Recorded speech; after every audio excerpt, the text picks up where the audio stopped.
Hey, what's everybody doing? What's everybody up to? We're live. Yes, we're live. Looks like a lot of people are just jumping straight into chat just to go ahead and initiate some conversation. So, hey, how are you guys doing? 8 concurrent viewers at the beginning. Thank you guys.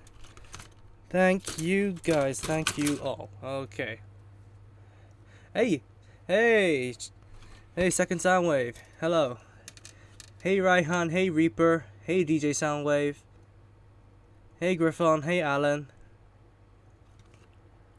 Yes, everybody, welcome to the stream. Now, tonight is podcast night, so I am gonna be checking the YouTube page from time to time just to see if the podcast is live. So, yeah, I'm gonna finish my MG while I'm watching. Thank you, Soundwave. Everything's fine. You forgot to start it. I started the stream. Hey, Mecha. Hey, Mecha Striker. Hey, what's going on, everybody? How are you all doing in this current time? Now, it's a little bit messy for me. Now, today is... Let me see. Oh, my God. I haven't had all of this set up yet. I actually have a stack of boxes beside me, so I can actually use that space and actually not occupy like half the screen. How are my exams? My exams went okay. I'm only gonna say that. I'm not gonna put my hopes too high nor too low. So, yeah, just take it from me. It's okay. I'm not gonna say anything just so I don't jinx it. But yeah, technically my first kit was the first grade. Yeah, I'm not gonna be responding to chat as often because I have 2 kits to build in a span of 3 hours. So, yeah, not really gonna respond to chat too much, but I will look at chat every now and then. For me, it's like, so you are like an hour behind me. Where are you from, Raihan? From Vietnam? Like, I'm assuming geologically. I'm not really just assuming everybody's ethnicity. Just assuming where you're from, depending on the time zone. Man, my father didn't understand the meaning break. Hey, Emerald Cart. How's it going? Now, excuse my occasional snorting because I just came out of the shower. And yes, I am early to the stream. Everybody here is early. I'm from Indonesia. Oh, that's nice. So, Indonesia is 1 hour behind Hong Kong. Nice. Wow, you got that shit fast. My pre-orders got held up because because of Ronnie. Yeah, I'm calling the whatever the hell you cannot call it Ronnie, okay? Yeah, giving such a nice name to such an undeserving thing, but it's the only way that I could possibly censor that out without actually censoring it out digitally. So yeah, because of Ronnie, your kits were delayed. That's bad. It's currently 4:49 p.m. here. Wow, that's early. Really wish I'm back in that time right now because today it was the English exam. It was dirt easy. It was stupid easy. So yeah, I finished it like with an hour remaining. So I just decided to leave the exam venue after I've like triple checked my paper after finishing it, and I still have an hour left. So I just left the exam venue, and I knew that the special opening times of the model shop hasn't been alleviated, hasn't been lifted off yet. So yeah, I had to sit around. Why is my English tanking? I gotta sit around, wait for the model shop to open. I've had to sit around for like 3 hours just to wait for the model shop to open up. And yeah, of course, in the meantime, I did have my lunch. So everything is fine and dandy. F's in the chat. Yeah, they actually reprinted the Dark Hound. And a lot of the age kits that I already have. Like I already have the family photo, the HFX, H1 Full Glancer, and the Darkhound. And I have to say, I recommend all of them. Like, it's pretty okay. All of those kits are okay. The FX is still the worst because of the loose C funnels. But then again, you do have the ring that you can store them on. Full Glancer, don't play around with the armor mechanic for too much. Sorry if I would end up spamming, but I would end up asking you to find a meteor unit someday. Even if it has the old Seed Freedom, just to see if you can fit the new Infinite Justice. Now, here's the thing. Like, I look at what kits I buy depending on the space I have. So, I do not know how large the meteor unit is in real life. So, I can't really say for sure how large. How I can't really say for sure how much space I would actually like reserve for it. So, I can't tell. And unfortunately, that will mean that I'm not going to be getting the meteor unit anytime soon. But I may look up reviews for it and try to think up of like a hypothesis. So I'm going to be probably coming up with a hypothesis in the review. Not really too sure about on that front, but wait a minute. Am I missing something white? Oh, right. There we go. Yeah, as I said, again, excuse my snorting because I just came out of the shower. Try G-Cyphos. Ah, G-Cyphos. Good idea. I would have tried the G-Bouncer because I like the G-Bouncer's Shigeru Shield, the Shigeru Blade, more than the G-Cyphos, but the G-Cyphos is also a pretty good one. Now, if you're trying to make a pirate army, the G-Cyphos could be a good kit to go ahead and customize, but it's just a collector's piece for me, and possibly I may just make a G-Bouncer custom and call it a Gundam, I don't know. Shame that the HQs don't get much love from Bandai. I'm not really too sure about that because they just reissued like the main Gundams from Age. At least the Gundams. Even the Gundam Legolas has actually been reissued. Okay, it's 954, sorry.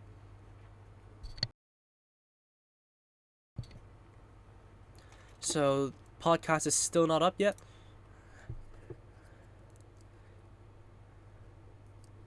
They were still need the default H1 for 85 Hong Kong dollars. That's cheap. Like, that's actually cheap. But, then again, I do have the full Glancer, so I don't really see a need to go ahead and purchase the normal H1, apart from the different eye colors. But, if you're talking H1, I might as well go ahead and wait for the Tri-H Magnum. That is basically an H1 retrofitted with all of the technology from the animated variants of the... Not really animated variants, but some parts of each of the Age Gundams. So, yeah, H2 shoulders, obviously. So, yeah, and I do not know if you get any leftover parts, because I would expect an abundance of leftover parts. So, yeah, maybe if we could rebuild a normal H1 out of that. Maybe, not sure. We'll have to wait until July. Unfortunately, it was delayed. Yo, Fort, what do you think of Tri-H Magnum? On paper, it doesn't really look too good, but it may grow on me. So, yeah, I can't say for sure what my opinions are, but for now, they are mediocre at best. But I know how the H1 performs, so I basically know what to expect in terms of range of motion, but I need to understand the unit more to make up a more conclusive opinion of the Tri-H Magnum.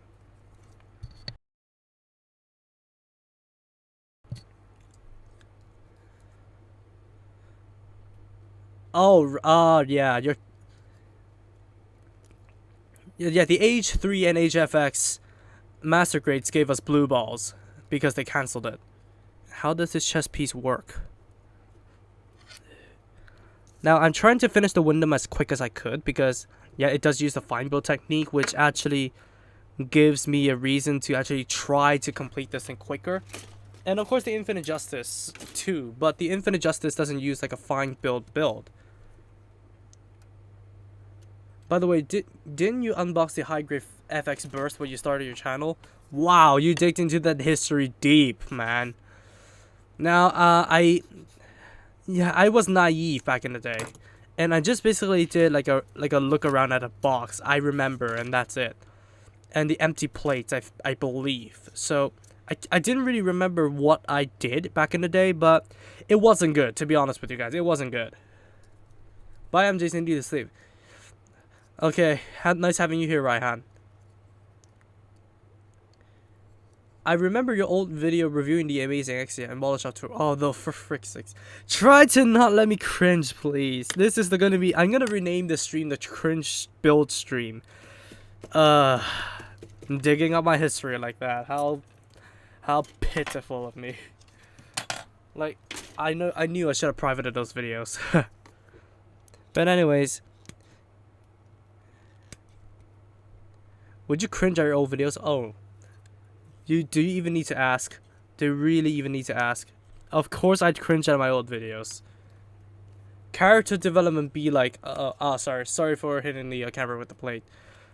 Just really can't account for spaces when I'm under time pressure. When I'm looking down at least. Hey MJ, I got the original RX-78 and it's amazing except the... the Origin. The Origin RX-7802.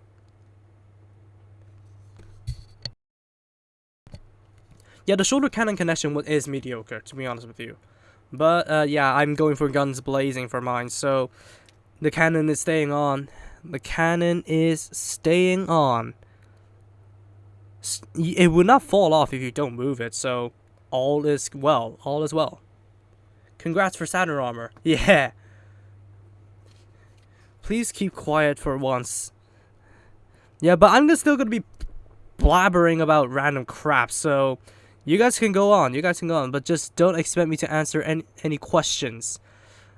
Like, just don't expect me to answer any questions, like, immediately. So, yeah. I'm still gonna be blabbering about random crap, because that's just how I do. I can't really build in silence. Like, isn't it weird to you, like, complete silence actually irritates you? Like, every single time, like, how many of you guys out there are introverts? Like, if you are an introvert, you understand the need for silence in everyday life. But whenever you actually have that silence, you just have to have something playing in the background. Like, that's not silence. Yeah, sure, it's a break from social activity, but yeah, it's kind of weird. It's kind of odd that when you ask for silence, you actually just shut yourself in your room and just listen to whatever the hell you're putting on the background. Like, I actually can't sleep without anything playing in my ears, because I'd be woken up by the silence. That's completely odd. I can't wait for the new Revive Infinite Justice Gundam. Yeah, me too. But then again, I want to complete the Windam first because, yeah, it's a new kit, of course.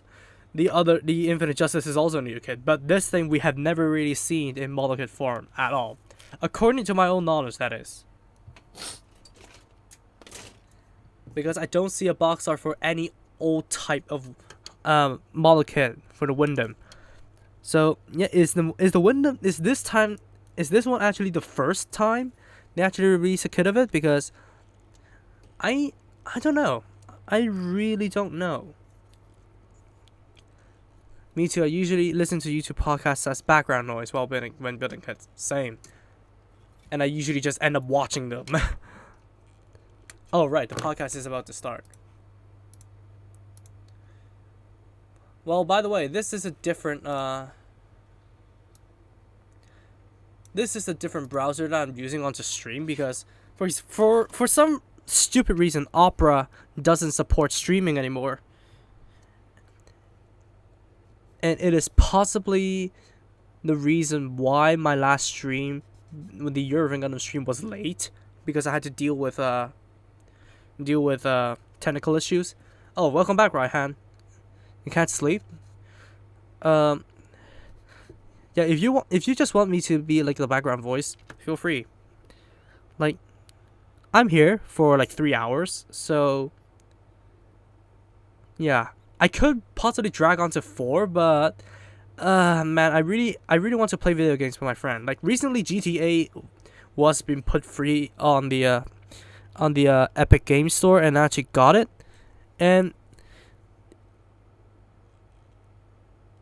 it is actually very very fun. Like today is the last day to claim GTA on the Epic Game Store, so if you haven't claimed your share, if you want to claim your share, go ahead, because yeah, it's like a once in a blue moon that they actually would just make it like a $500 game go free.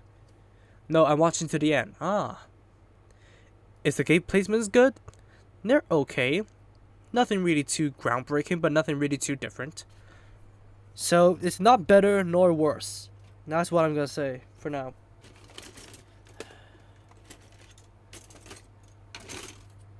Right. Now we move on to the arms.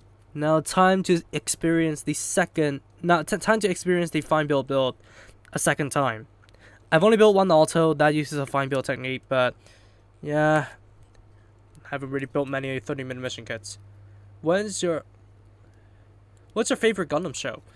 My favorite Gundam show is Iron Blooded Orphans, no doubt. Sure, it could get a little bit political in the middle, but at least the fights are awesome.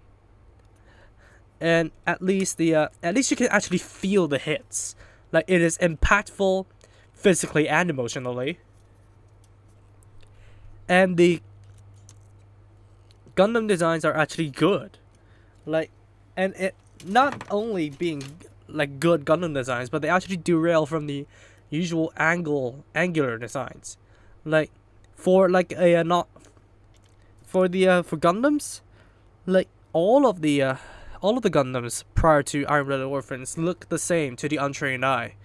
So everyone who isn't really that into knowing the mechs, they actually just look the same. Like my dad actually watches Gundam. He's actually one of the people who introduced me into Gundam, but he cannot tell apart.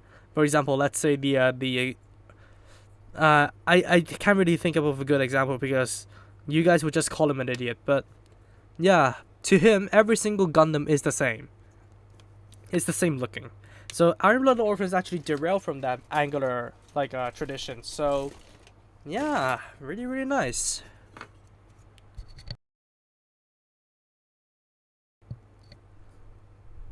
For those who have finished IBO,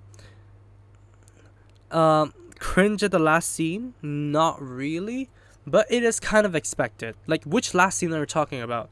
Like the scene where the Barbatos was beheaded, or the reveal of Akatsuki.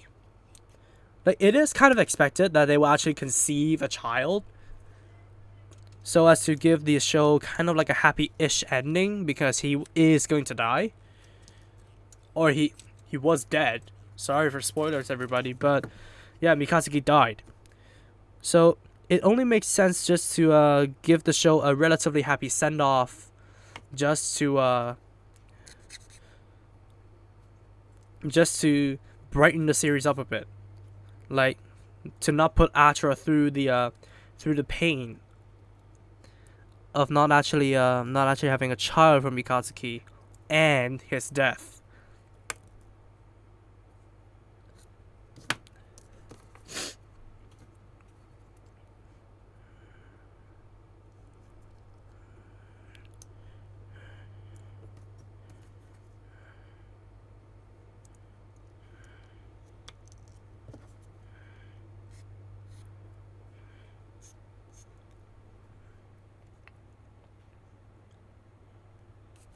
Do you think they will release a Gunpla from Gundam Warfare, like the Code 5, because we were getting Hajiro Boshi? No, I don't think so, because the Code 5 is not really an original design, but it is just basically a design based on the G self. So yeah, I highly doubt that they're actually gonna make a high grade Code 5.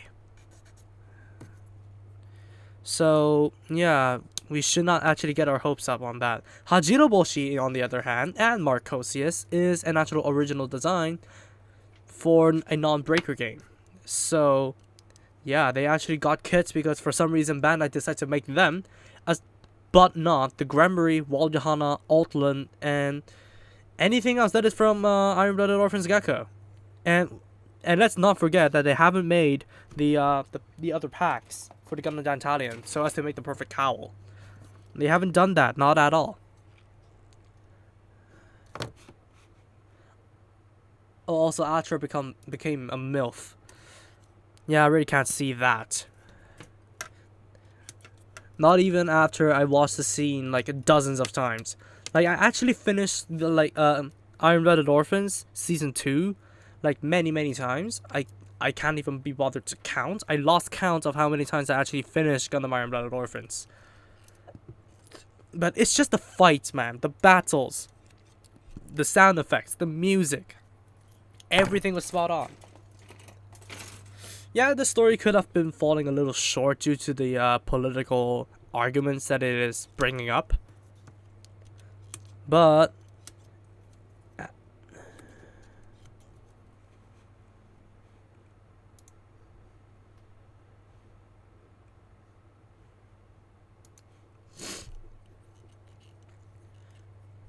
well, time to make an Artemis with the twin satellite cannon. Now, there is something I won't tell you guys, but I actually did make something making use of the Jagan Blastmaster's twin satellite cannon, because the Blastmaster doesn't really deserve the cannons and it just looks out of place. I'm actually fine with whatever it has left on the body. Still has an immense amount of firepower, if it is not the pitiful amount of firepower that it actually displayed at the end fight with the full blast. Like, this is another thing that I'm really pissed off about Build Divers, is the inconsistencies.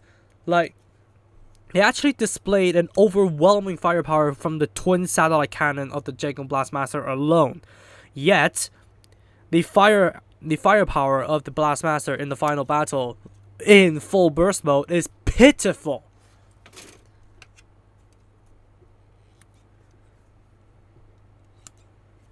The barrel was underwhelming to me.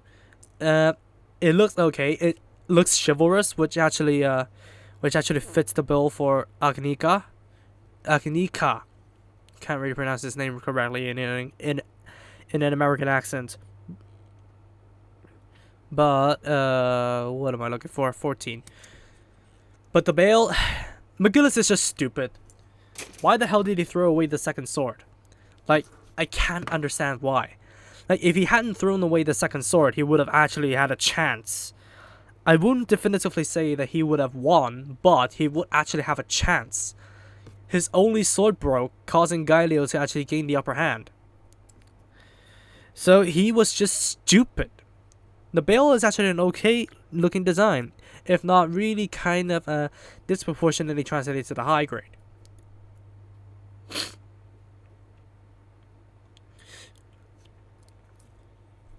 I know his full name is Agnika Kaeru.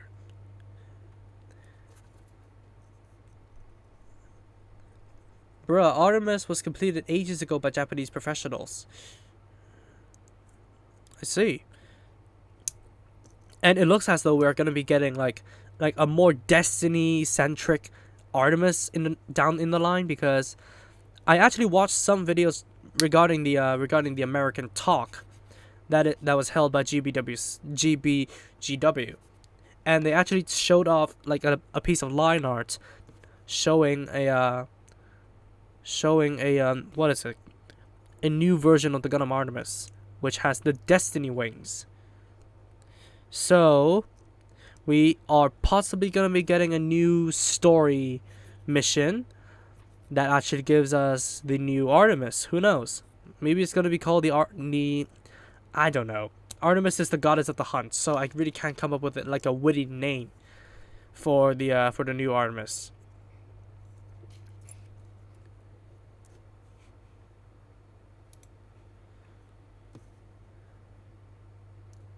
My custom build. No, I will not show it.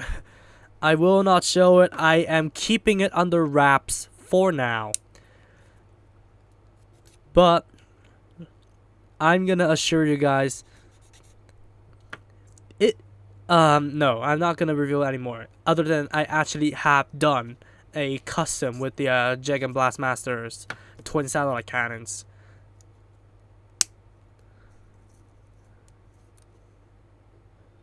We may get a new story. Nah, pay to win.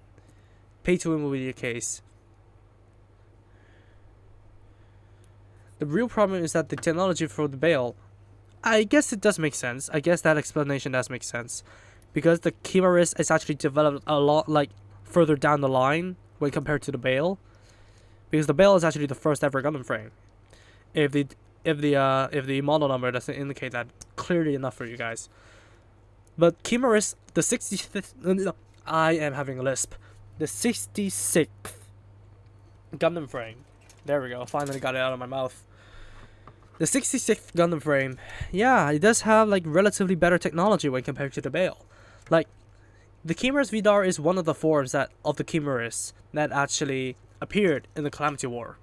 So yeah, we even comparing back to that standard, the Gundam Bale is still rather inferior compared to the Chimeras in terms of technology.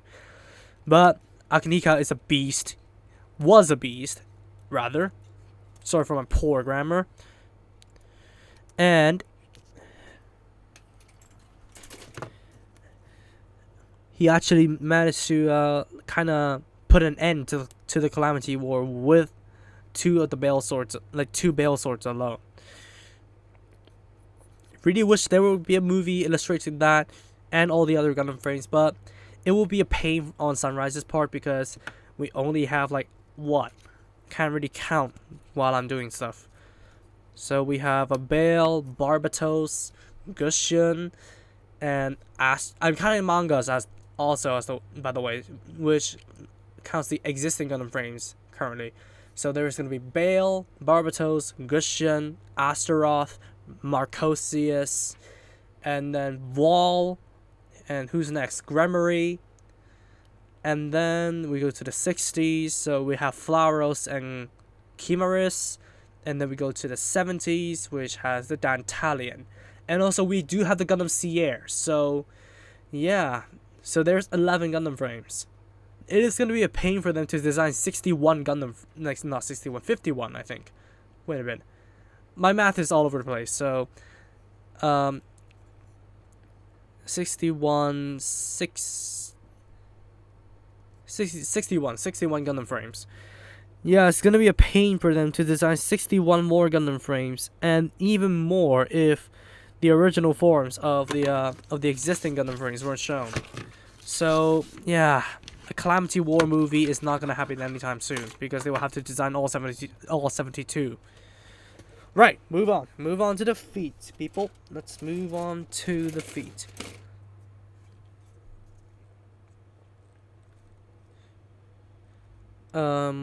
Talking about Unicorn, which unit do you like most? It's a hard question. Let me be honest with you.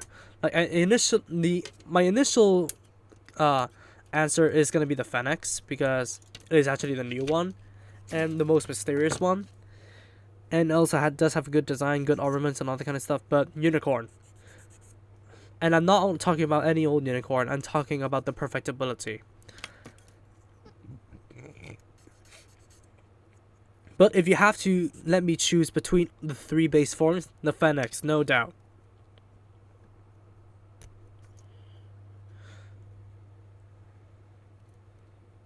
Well, if they can design A to Z gear for F90, because A to Z is only 26 and they only have to design the weapons.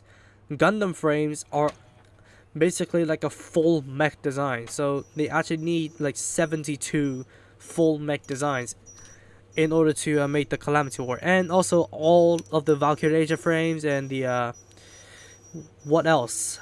The Grace frame did not exist, and the Gay Rail frame actually existed, so they may design more Gay Rails for the Calamity War, and they had to design more mobile armors. That's a thing. So they will have to design a lot and put the design team through hell in order to make the Calamity War movie come to fruition. So designing 61 more completely new mecha designs is a lot more tasking than when comparing to designing like 26 armor packs for the Gundam F90. So yeah, there's no comparison there. And I can't seem to get this polycap correctly. There it goes. I know where it is. If not, I have a lot of spares.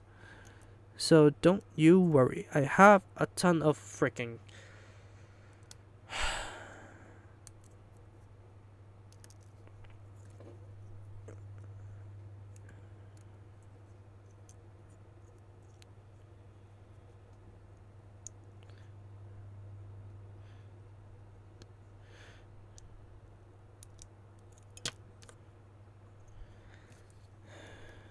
Graham Gundam, the Gundam XCR4. My god. Let's.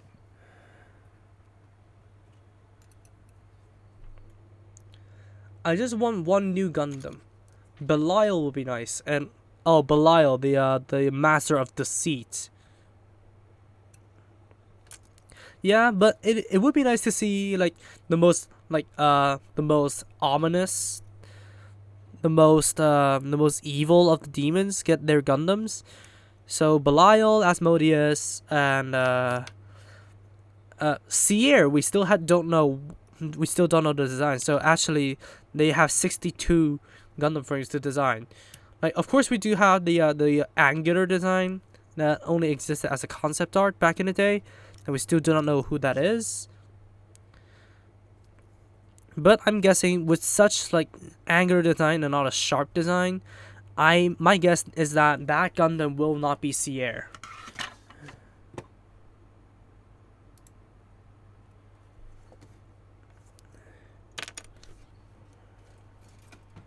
And there you guys go with the JoJo references all over again. Will you buy the Master Grade Jinx? I won't. I never really cared much for Master Grades, but my experience with Master Grades is poor. But the Master Grade Barbatos did change my mind for a Master Grade Gundam frame. So if Master Grade Gundam Flower Rose does get released within the year, I am definitely going to be picking that up.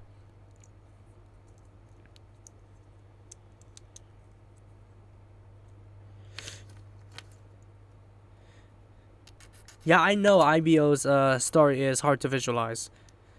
So that's why I never really had too much hope on us receiving a Calamity War movie.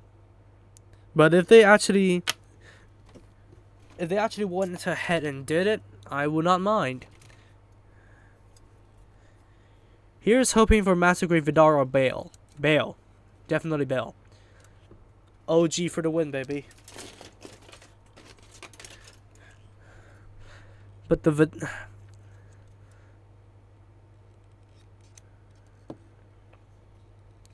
Gecko manga was long finished. Really? But we don't have data on the Sierra and what happened in the end.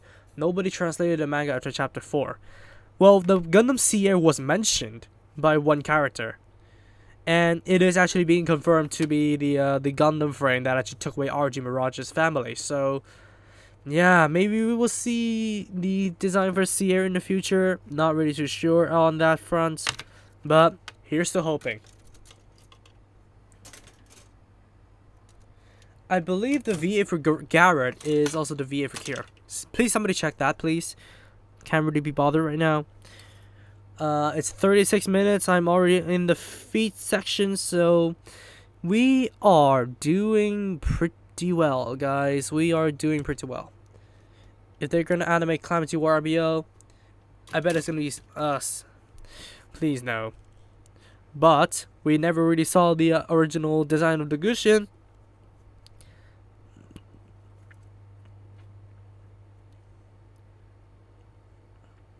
What am I looking for? Right. But IBO rarely uses like reuse animation. Not until towards the end of season 2 did they use the reuse animation. So that's pretty good on their front. That is pretty good.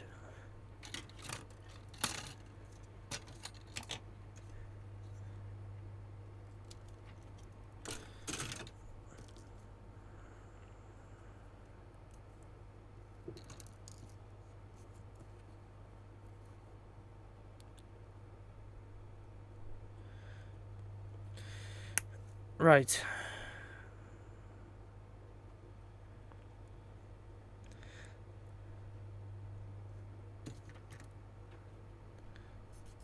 Kimber's Vidar and oh, the asteroid with Nascimento are you talking about?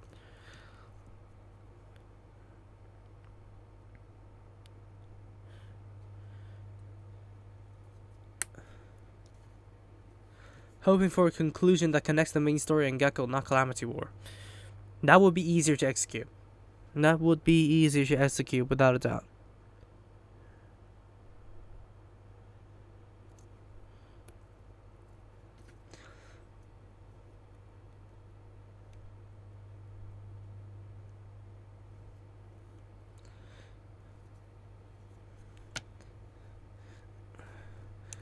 Garrett and Kira don't share the same view, as like I thought.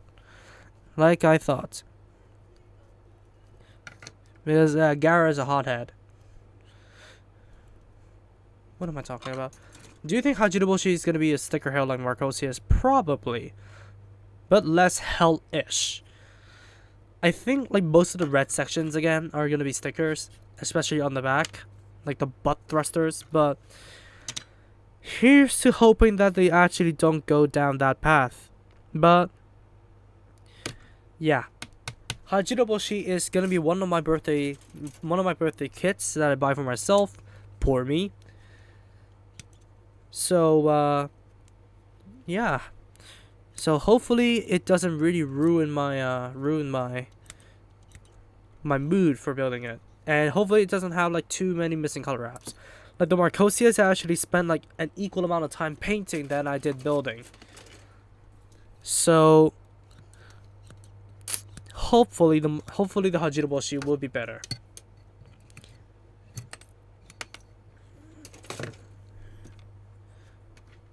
Saturnix is next week, so is Kyrios. I'm not gonna be getting the Master Week Kyrios, but next week seems to be an orange week, so maybe I will like pull like a really bad pun, regarding oranges. So I'm possibly gonna be rotating some oranges on my turntable. Yes, I did buy a turntable, but it is the Tamiya one, so it's gonna have like a larger display base, more than the turntable itself. So contrary to everyone else, mine is like robust and huge. So I wonder how that is going to turn out in the actual review. Like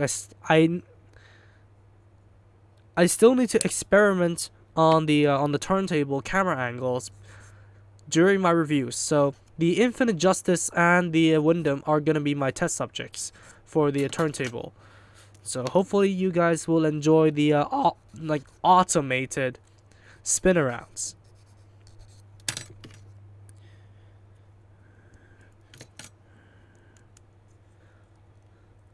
I'm building the first Great Sharazaku too. Will you get the Hajinoboshi? I will get the Hajinoboshi. Don't you worry about that. I am gonna be like, I swore to myself to collect all the Gundam frames. That's why I am not gonna be skipping out on Hajinoboshi unless something really bad happens. So yeah, not gonna be skipping on that. Hajinoboshi as a birthday kit, you are right. Same thing goes for the Anima Rise and the Aegis Knight. So for those of you who are uninitiated, the Aegis Knight got delayed till August. Like, thank you, Alan, for actually telling me in the Saturnix name reveal post. And by the way, bringing up the Saturnix, like there is one thing that I have beef about the fan base, is that they never actually go ahead and fact check things. Like, unless you guys are okay with me talking about that, I will shut up about it, because it is kind of controversial, and I actually did film like kind of like an update video just shitting on people who don't fact check. So unless you guys are okay with me talking about and shitting on people who don't fact check, I will be shutting up about that topic from now on. Like, because I really, really, really cannot stand how people are giving Bandai salt for calling the Saturnix, if you know what I mean. Oh, also, who actually watched MJ's interview with Channel 2S? I actually swapped the names because you made it sound like I was the one hosting the interview, while it was actually Second Soundwave who agreed to collaborate with me on that video. Yeah, the Dictus man was that like a weird design. But yeah, before anything, are you guys okay with me ranting about people who don't actually fact check their information?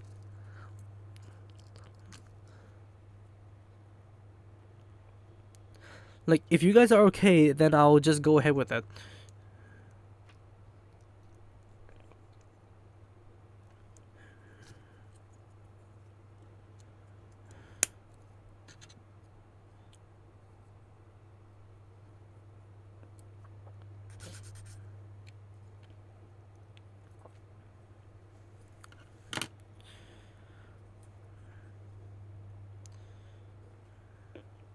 Okay, so I am gonna go ahead and rant after answering this question. What do you think of the high-grade build burning on them? There's a mobile suit that's a tripod chart. What's the name of that, Griffin? Some mucus. So, what do I think of the build burning Gundam?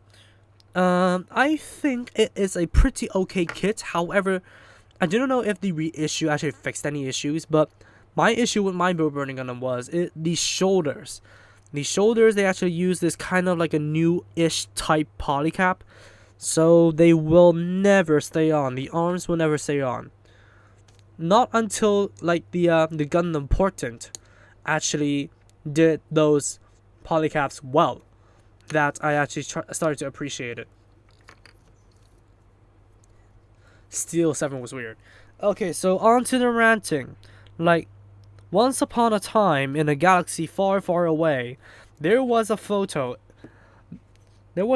claiming to be the name reveals of the Alice new armor, the Alice armor that is actually based off the new Gundam, and what is now known as the Saturnix Gundam, which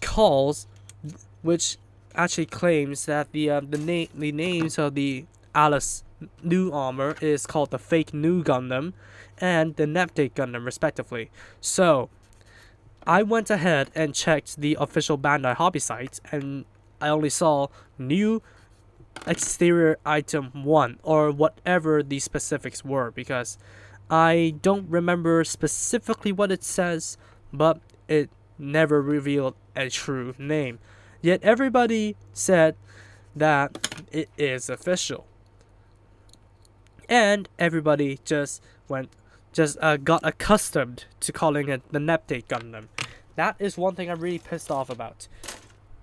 Because those guys never do their fact checking. And I actually went ahead and checked whether or not it is actually called the Neptune Gundam, so I wasn't really disappointed when Bandai actually announced that the orange armor is the Saturnix armor, is the Saturnix Gundam, and I'm actually happy for that, because I'm actually happy for them calling it the Saturn armor, because it just looks too much like Saturn. Like, sure, it doesn't freaking have a ring or something like that, but Saturn, the naming schemes are not only based on the planets. That's why I never really put any expectations onto it.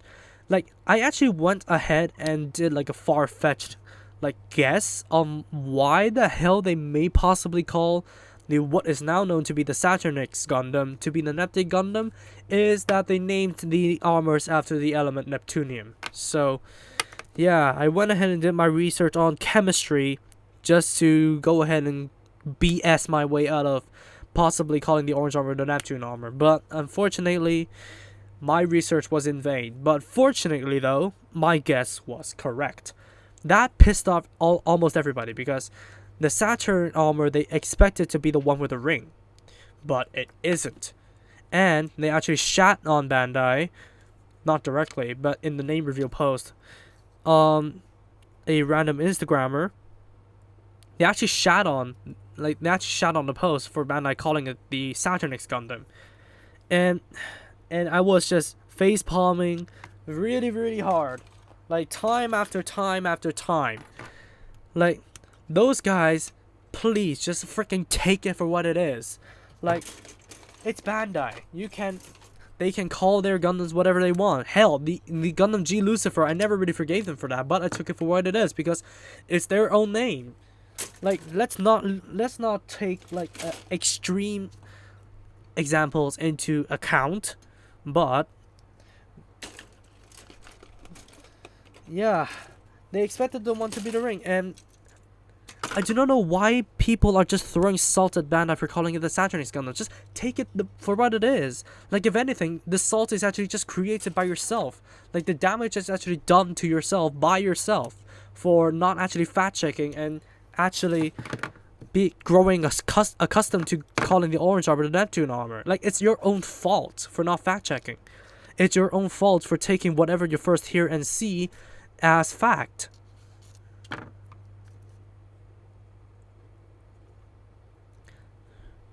So, yeah, and then in my own posts, I don't see that kind of salt, because either everybody was expecting that to be the Saturn armor already, or that you guys were actually woken up by me and by telling you guys to go ahead and fact check. But yeah, it's so stupid. Like, I can't believe how people just take things for what they are. Like they actually just take what they first hear and see as fact. Like, I really hate that. And then shitting on the official people who actually did official reveals for not calling it what they expected it to be. Like, that's just astonishing to me. In an ironic way. Not actually astonishing. Don't get me wrong. What would the last armor be called? Neptune armor. There is no doubt about it. But if you're asking about the parchment toes, then we can go ahead and play the guessing game. I already got my direction that orange was Saturn and teal as Neptune. Actually, it's not a teal, it's a mint. It is a mint colors. And that's why I really like the Neptune armor. Because the Japanese names of planets. Good direction. Good direction. Like, not all of them are actually not all of the planet armors actually have like a Japanese name origin, but some of them do. Mercury armor, for example, yeah, that one. And Saturn armor, yeah, it's the planet of Earth, like not literally our Earth, but I mean the ground, because there's a kanji representing the ground, and Saturn is the god of agriculture, so it has to have something to do with messing around with the ground. Messing around with the earth. That's it. Just thought of a thing. No, you have to merge the numbers and names together. So Nepdate is the only logical name I could come up with. Gundam fans get heated over names. Yet they don't actually do their fact checking. That's the one thing I'm pissed off about.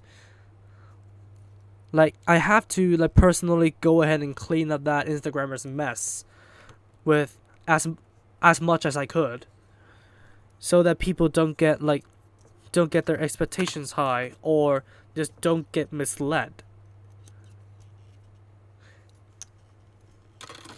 So that's why I'm really that pissed.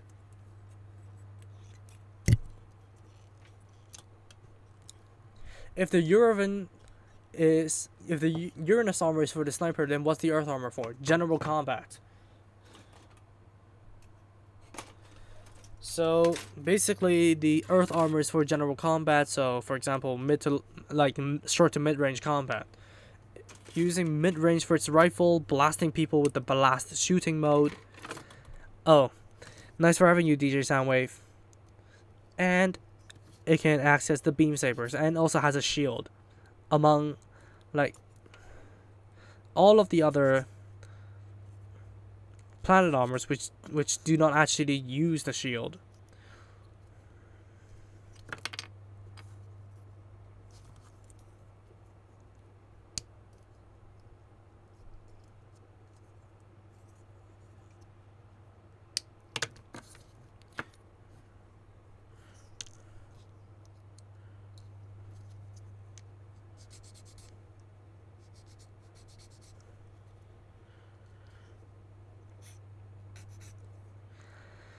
Yeah.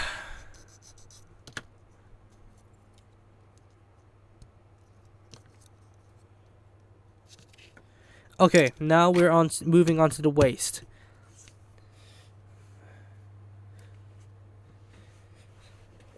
You guys heard of UC Go? It's the most realistic and one of the worst Gundam games. No, I never heard of it. What platform is it on?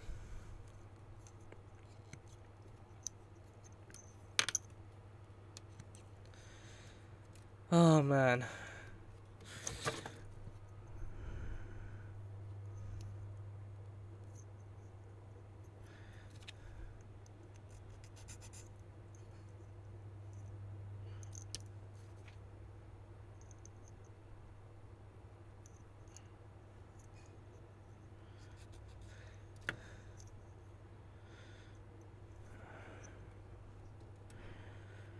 Whew.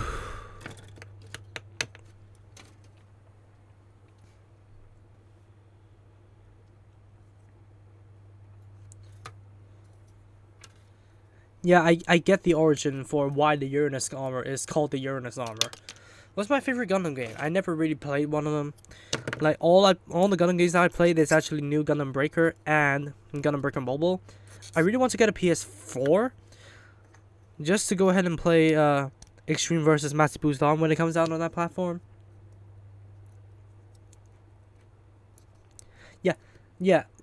Yeah, Alan, that's what I mentioned. Like, sniping with your eye in the sky. That is what I said for the Uranus armor in my review.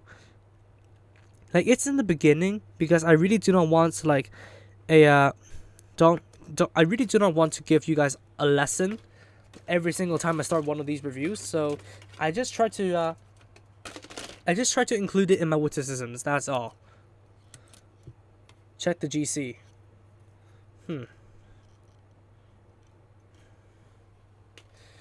Not really free right now to check anything because I am almost done with this kit. So yeah, Extreme versus Full Boost on PS3 emulator.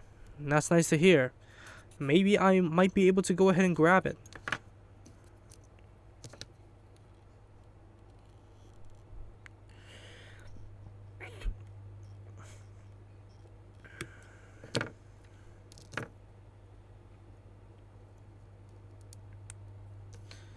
Saturn is for ground combat, underground combat. I know, don't say. Kyle said it. The king of the oceans. So, I still can't think of any way to BS my way out of why the Neptune armor is the Neptune armor, if you know what I mean. Because I need to know about its capabilities. I need to know how it fights. Because I don't think it could actually fight. It could actually just speed itself up. So, yeah. I can't really look for like a reasonable way to BS my way out of why the Neptune armor is called the Neptune armor. Like the only armors that I can't BS my way out of is the Venus armor and the Neptune armor. That's about it. So yeah, please enlighten me. Why is the Venus armor called the Venus armor? Because I can't think of any logical reason. Because Venus is the goddess of love. So you would not want to greet your Valentine. You would not want to greet your date with guns blazing all over her face or his face, depending on your gender and sexual orientation. But yeah, I don't know why. Like Venus, I know it's the lava planet. It is hot as hell over there. So maybe the weapons of the Venus armor have had to do with the weapons. Not sure. Maybe. Oh crap! I forgot the beam saber.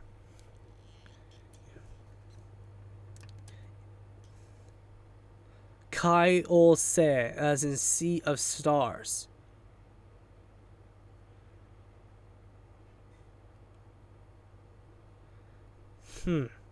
Good point. Good point. But in kanji, it's actually still the king of the seas. That's why it's called Neptune. Neptune is the god of the seas. So, yeah, I still need to find like a reasonable reason to just BS my way out of it.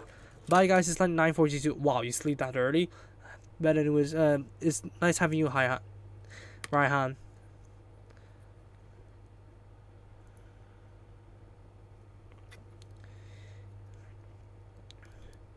If Pluto would be out now, I think there is gonna be some copycats out there who actually creates like a system for the dwarf planets.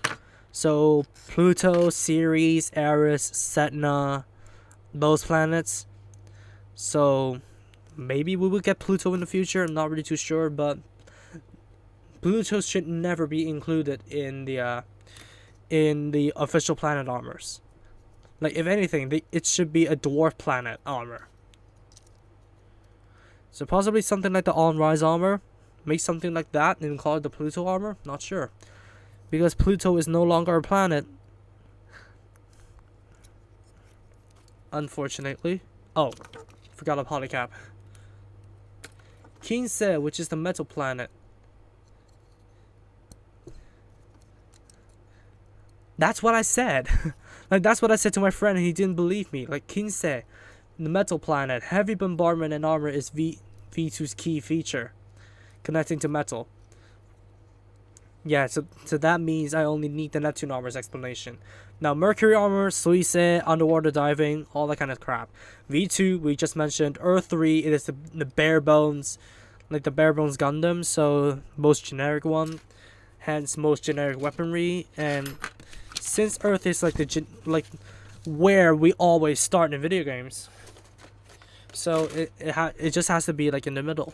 Mars 4, goddess. So Mars, of course, the fire planet, connecting to the fire base, the fire-based weapons and melee weapons. Why? Because Ares, Mars, the god of war, hence the melee weapons. And that's my explanation. And then what's next? Jupiter. Jupiter has high-speed winds and high gravity, and basically, on top of it being a reference to the Crossbone Gundam, the speed of the Jupiter may be a reference to the high wind speeds on Jupiter. And of course, the Manifold bits and the multi-container bits are basically just trying to represent the abundance of moons on Jupiter. And Saturn, we all just explained it. Uranus, the eye in the sky, matching the deity, and of course it is colored in a blue, but due to the Age 1 reference, Bandai couldn't resist coloring it in a purplish navy blue. Neptune, still can't think of one, but anyways, we do not know much about the Neptune armor. We don't know much of how it fights because it only has 2 shields on the arms. It can only speed up with the Watcher Lumiere system, so not really sure what that thing is for. Is the Windam butt movable or static? Static. It's static.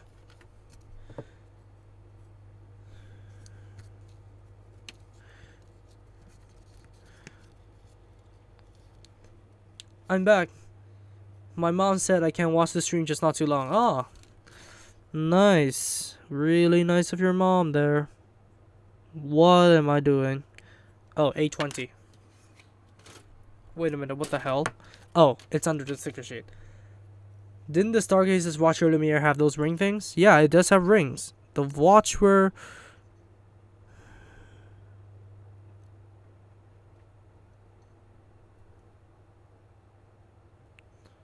Lumiere system has rings.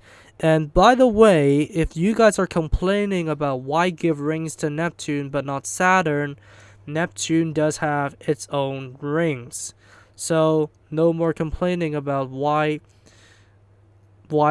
it it doesn't make sense to not give Saturn rings, because Saturn, Uranus, and Neptune, and maybe Jupiter, I can't remember off the top of my head, but definitely Saturn, Uranus, and Neptune have their own rings, so it makes sense. But just because Neptune's rings are not iconic doesn't mean that it doesn't make sense. So in return, you guys who shit on Bandai for calling the one with the rings the Neptune armor, are the ones who need some astronomy lessons. Oh, my friend, do you remember me? Hey, Hanger, I remember you. If you want to contact me on social media, the social media are all in my video description, so contact me there if you want to contact me. Gaseous planet is all will always make rings. Jupiter also has a very faint ring around it, so it's not my fuzzy memory.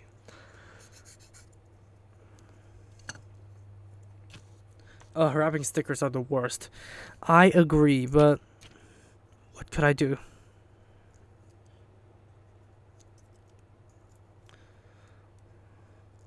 Yo, MJ, what's your religion? I have no religion. I treat all gods, all mythical beings equally.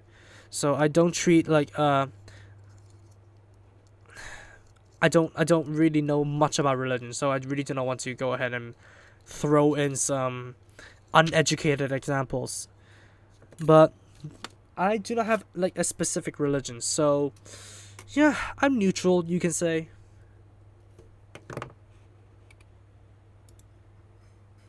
MJ's agnostic, so not really sure about what you're talking about. I'm autistic, that's about it, but that is not a religion, that's a mental disorder. I've studied my psychology. So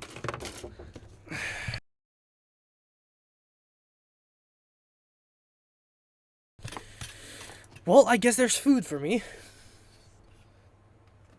So I gotta be careful. Now I'm gonna be eating my food after I complete the Windam build, because I'm so close to the end. I need to complete this final sprint towards the end. There goes my highlighting. There we go. Gene drives can only be made in Jupiter, but the Jupiter Gundam doesn't have any GN drives, because the T blanket can only be produced in Jupiter.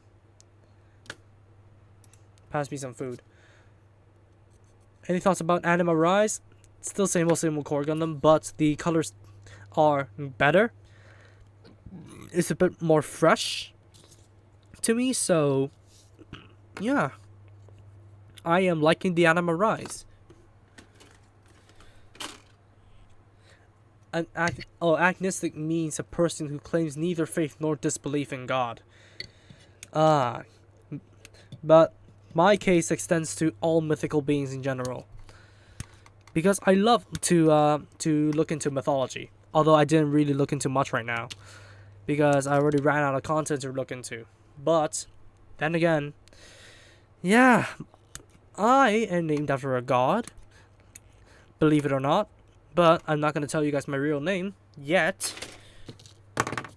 because I'm still running a risk that I might get in trouble if I reveal my name. But yeah, since my real name is after a deity, that's why I'm interested. That's why I'm hooked.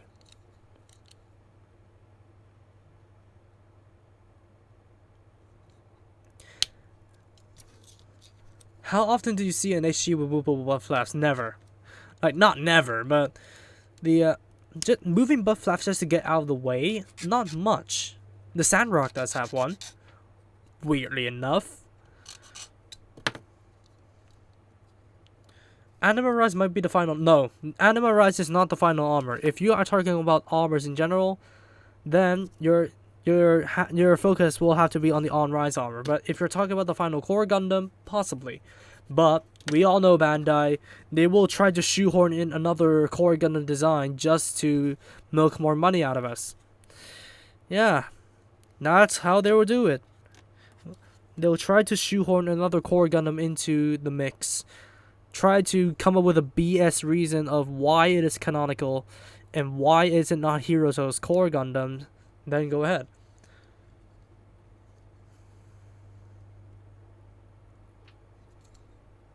Oh my god.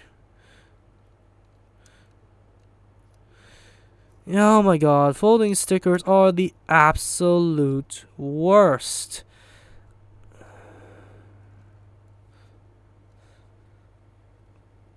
No, Gundam Build Divers Rise, it actually takes place at the same time as Gundam Build Divers Re-Rise.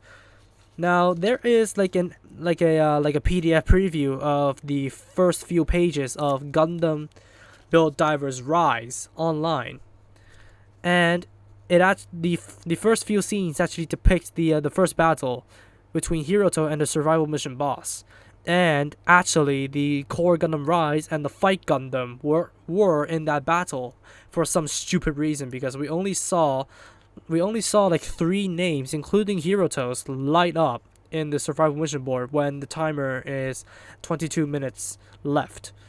So it's kind of like a bullshit reason to just shoehorn the Fight Gundam and the Anima Rise into that battle, and say that actually Rise admires Hiroto for his fight style and all that kind of shit. So yeah, but all that confirms is that Gundam Build Divers Rise actually takes place at the same time as Gundam Build Divers Re-Rise.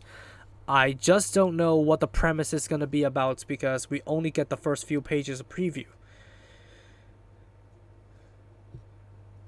Moon has a flipping basket. Oh right. Now that you mentioned it, I remember it.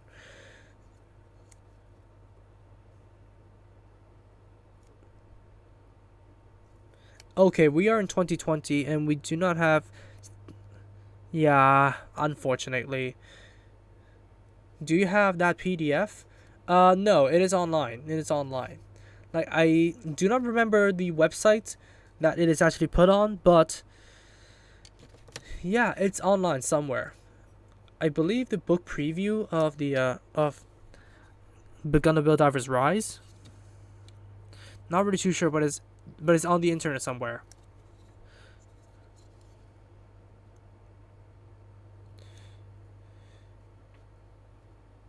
P Bandai gold metallic finish for core. Maybe.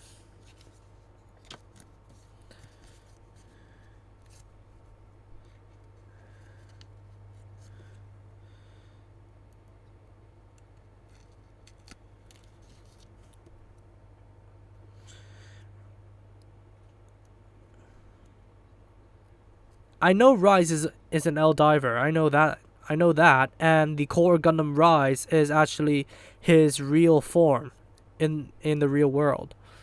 I know all of that. I know that. How the hell am I supposed to play? Oh, right.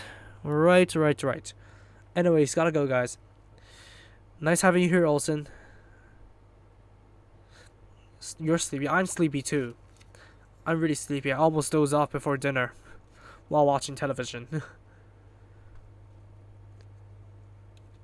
Clear Core Gundam 2, what do you think? Not a fan. I'm never a fan of Clear Customs. This one, not necessarily. The Windam, it's a grunt suit, so not gonna be as attracted about it. What do you think about the Gundam G Self? I think it's a pretty good kit. Sure, articulation may be lacking, but it does look good. And unfortunately, we do not get all the packs. Like, the perfect pack is like your best bet if you want to go for a G Self, because it was reprinted recently. Although it ran out of stock in Hong Kong right now, but it was still reprinted. So go ahead and pick up the G Self perfect pack, because I think that thing is the best. Like, if you're more like a generic person, go ahead and pick up the atmospheric pack, but the reflector pack has no display value unless you have like a huge shelf.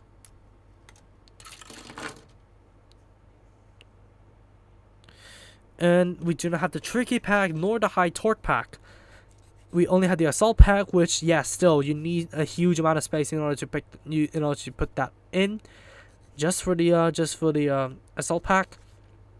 And what's left? The space pack is a separate set. So, remember to slap the perfect pack on GLs for extra fun. Maybe not for me.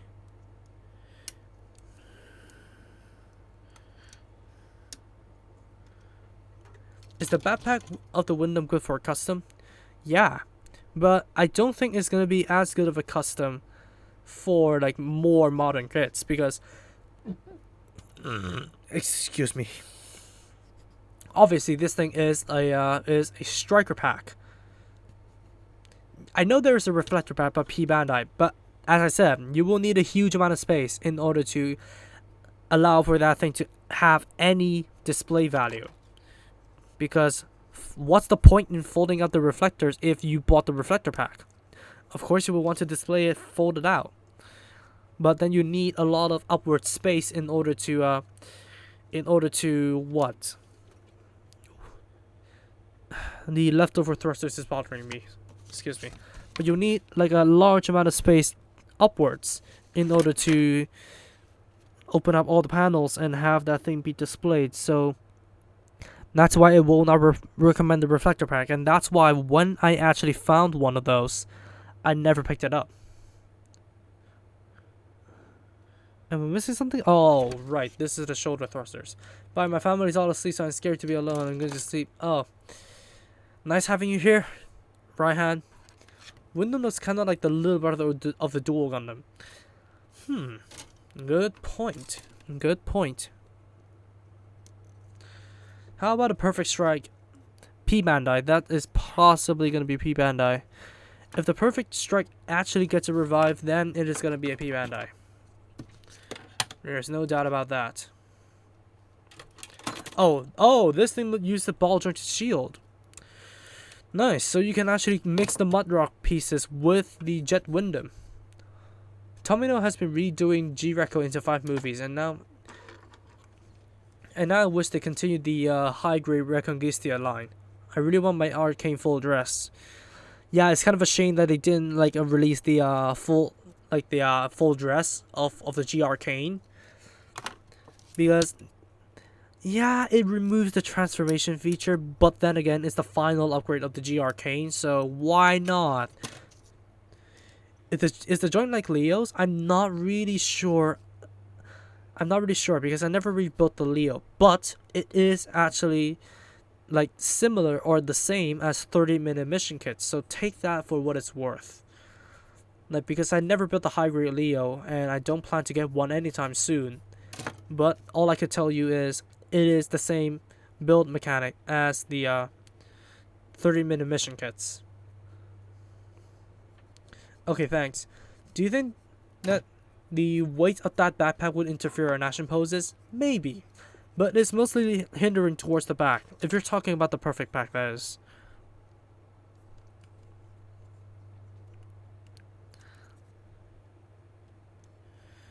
Okay, there goes one missile. Alright, I'm an hour and 13 minutes into the build and I'm still not completed yet. What a dork. I said I will complete this within a freaking hour. But yeah, knowing me, I'm probably just going to be babbling on about. And I still have some fruit beside me, so we gotta admit, Seed and Seed Destiny.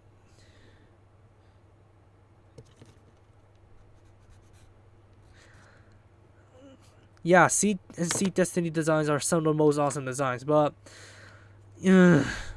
Kira. Fucking Kira. Would really want to kill him.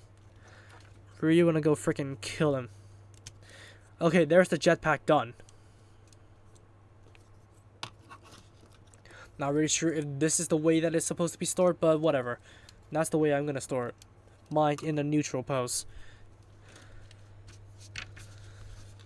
Wanna make a start build Windam with a Gundam face, so I might need a Shining Break. Yeah, fair enough. Shining Break does have an extra head. Gotta ask. Perfect Strike Pack or IWSP? I do not like the Perfect Pack. Not. I do not. I do not like the Perfect Strike design. Sure, it is good that you actually put all of the striker packs onto one Gundam, but still, it is just clunky.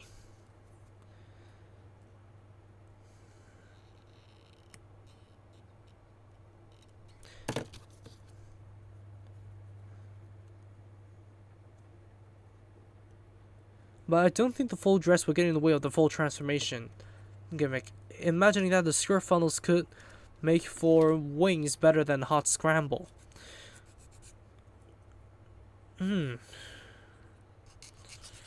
But then again, the GRK never transformed, and it only transformed once in the Gundam Front Tokyo special movie.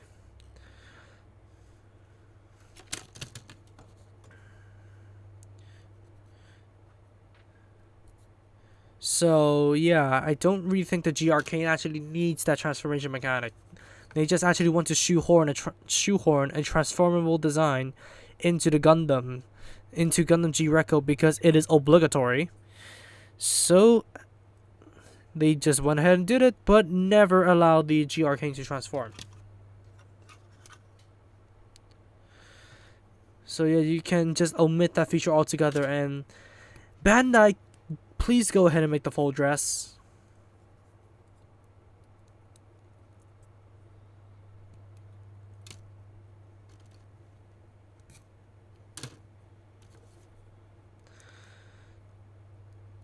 Oh, you're talking about the Grimoire, the G-Reco grunts. I'm not really too familiar with the mechs of the. What is it called? What's the army called? I forgot. Like, I never remember any like details of G-Reco other than the mechs and that the art style is phenomenal. The art style is beautiful in G-Reco. Really wish that would have been given more credit.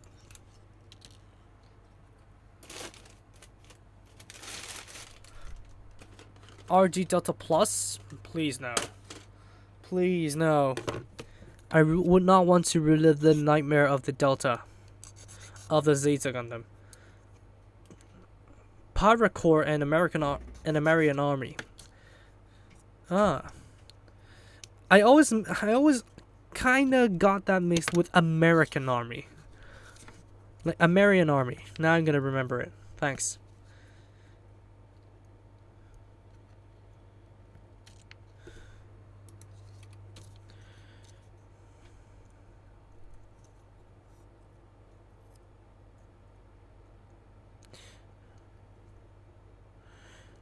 Right.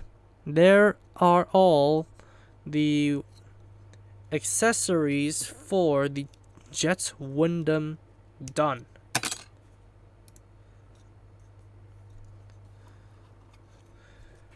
All Bandai releases a G-Self t-shirt.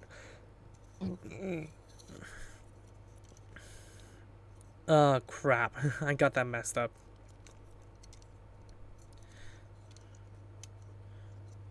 Okay, so here we have the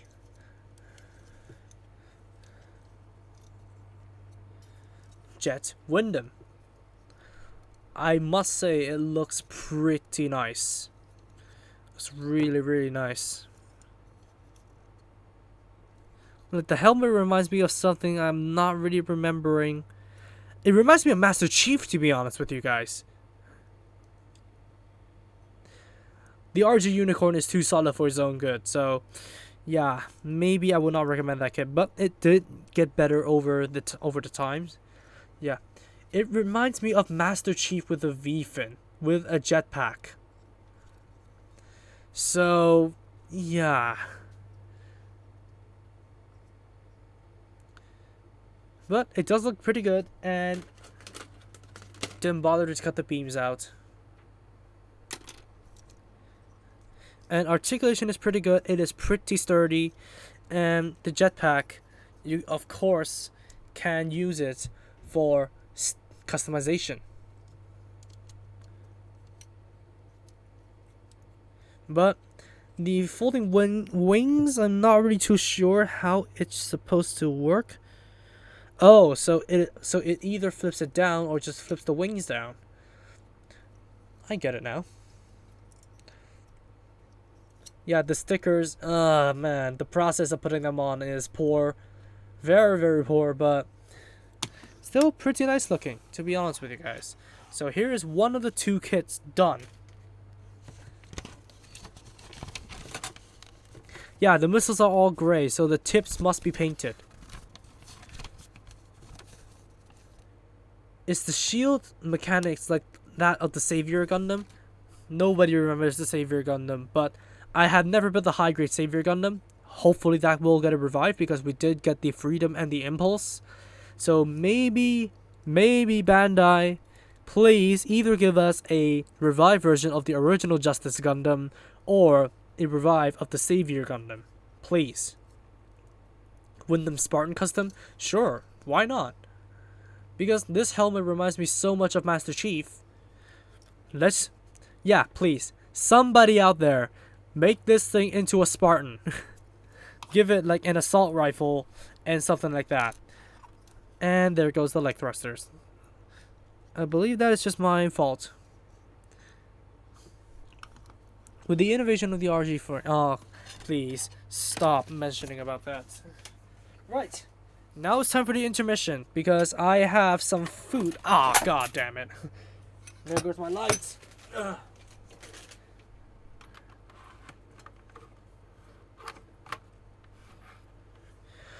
Yeah, have some food that I need to eat.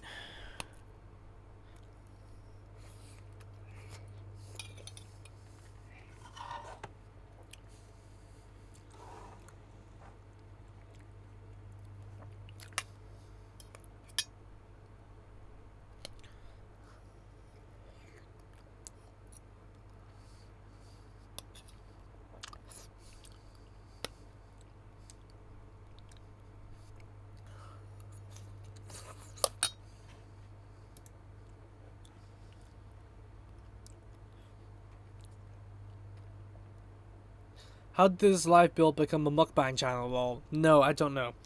But, yeah, my parents brought me dessert, so... Why? A full zoom in, I can't. It's a webcam. I can't zoom in with a webcam, I don't think.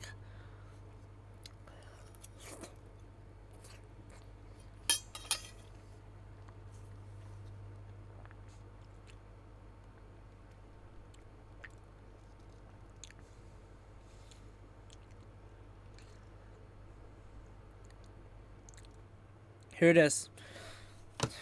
I still have this Swiss roll to eat.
I'm muted. I was muted.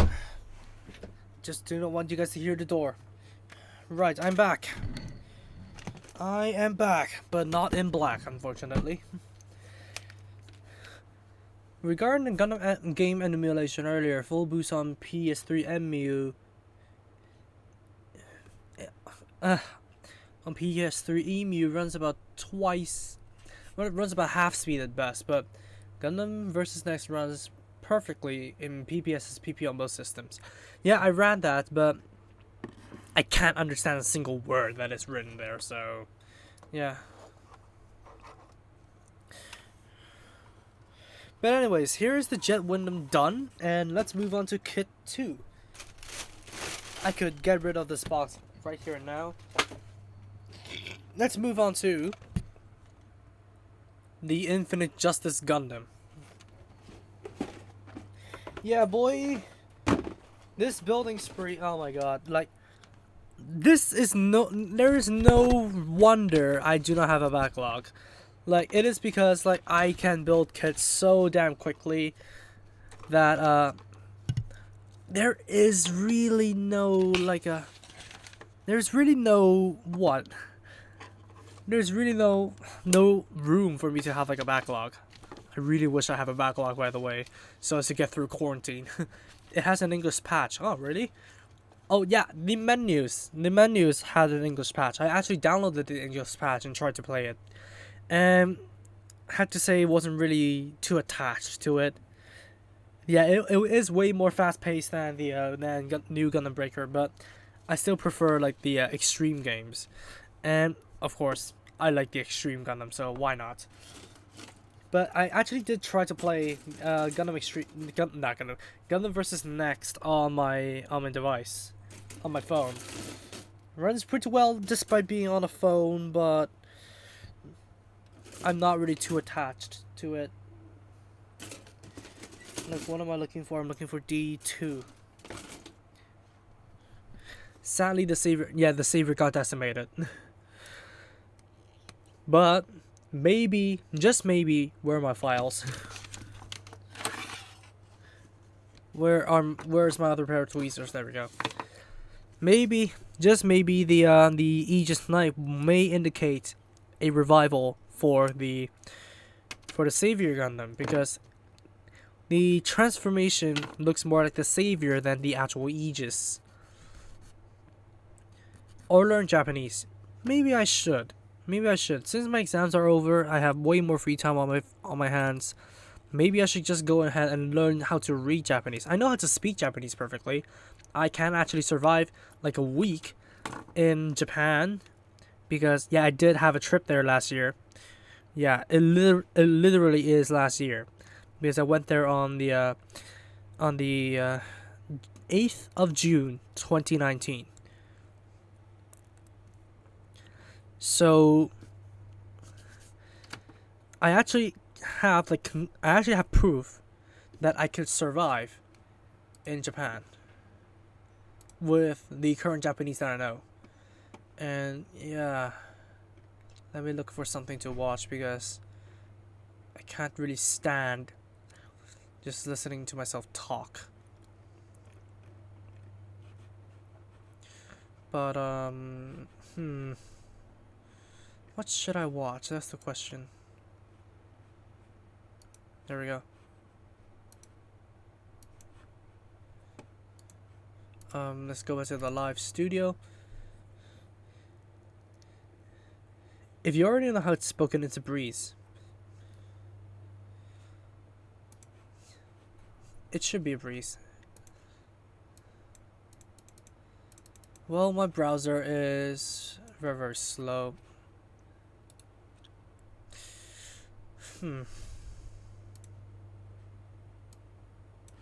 There we go.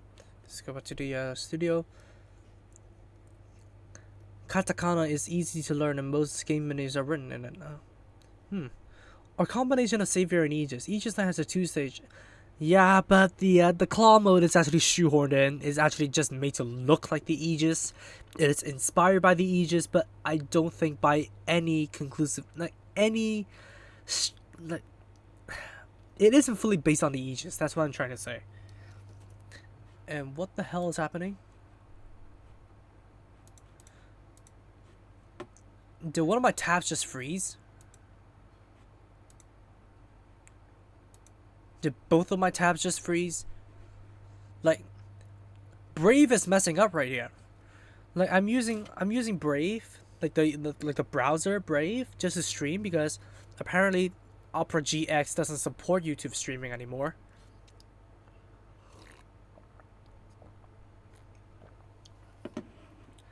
There was a collab between Code Geass and Gundam Wing and the Black Wing Zero Gundam. That is called the Wing Gundam Zero Rebellion.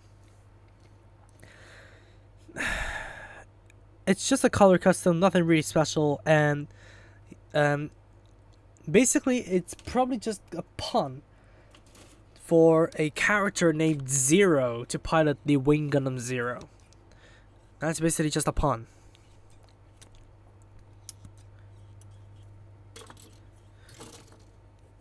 But yeah, here we go. Let's begin the build of the Infinite Justice Gundam. Let's see how long this is gonna take me. So, right now it is 1:31, so I've been streaming for 1 hour and 31 minutes. So, let's see how long I need to actually finish the build of the Infinite Justice Gundam. Now, already I'm running into a bit of an issue because, oh shit, goddamn pegs. Stupid pegs. There we go. Yeah. No polycaps at all. And nothing to listen to. Let me go back to Opera.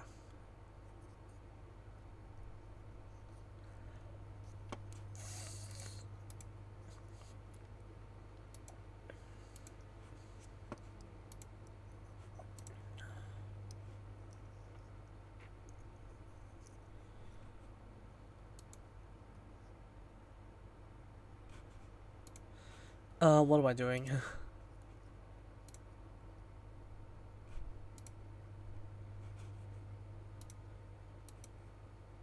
There we go. That's better. Can't see the tabs because it's too bright. Hey guys, I'm back. Why? Why can't you sleep? I am panel lining the Wing Zero with a sign pen because my panel line. Oh, that's bad. Wait, is there any? Yeah, there are stickers for the Infinite Justice Gundam. Don't expect this thing to be like the Destiny Gundam in any stretch of the imagination. Hey MJ, just wanted to know, what do you think of the Gundam Salinas from Gundam Breaker 3? A pretty good custom, and a pretty good idea of using the Armed Armor XC for the backpack. But is it actually possible in real life? I'm not sure. My Wi-Fi is fixed. Congrats!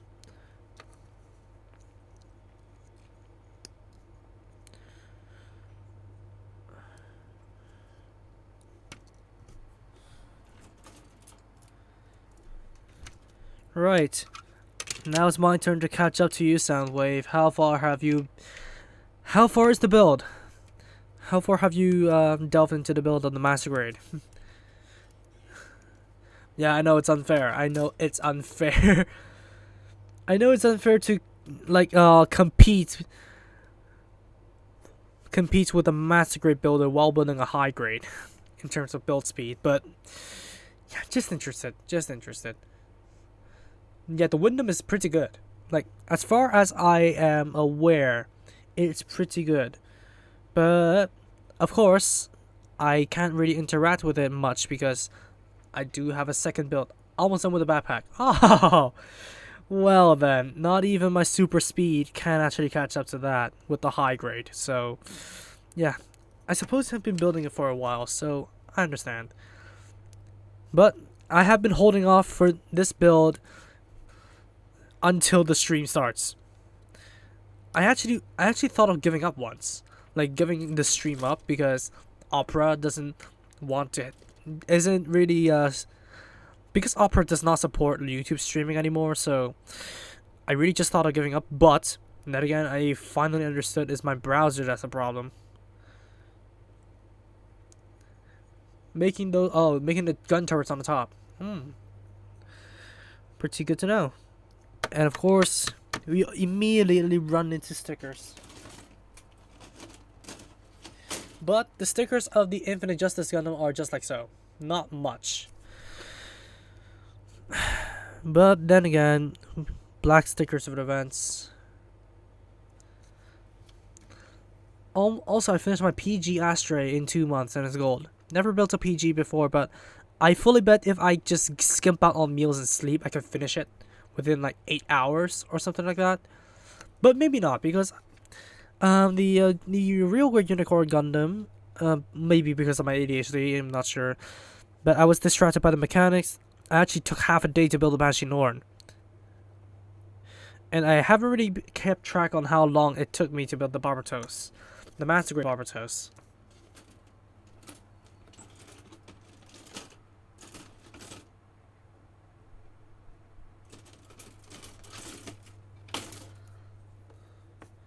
What's the pink one for? What do you... Oh, the pink ones are for the rifle.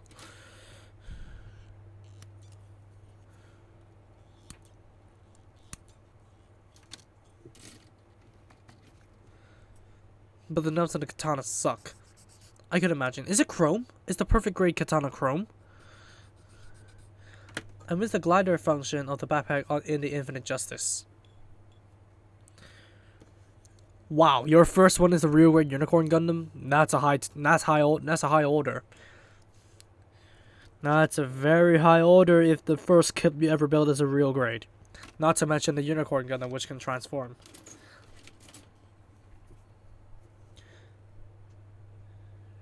You're looking at what you're really here for, the Infinite Justice. Yeah, I'm sorry it took me an hour to build the Windam. But then again, it's not a 30-minute mission kit, and I have to sand it down, build it properly, apply stickers, while the Alto doesn't have any of that. So yeah, I'm sorry it took me so long to complete the Windam build. My first gunplay is also Unicorn. Oh my god. You use scissors to build the Unicorn Gundam? Wow. My first real grade is the Zeta. My first real grade was the Justice, to be honest with you. Like, I didn't really participate in the build that much because I still wasn't really that into Gunpla. But my dad and my brother actually helped in building the one of the legs of the Justice, the original Justice. So I guess this could probably bring the channel full circle again and bring my career full circle. Not sure about that classification.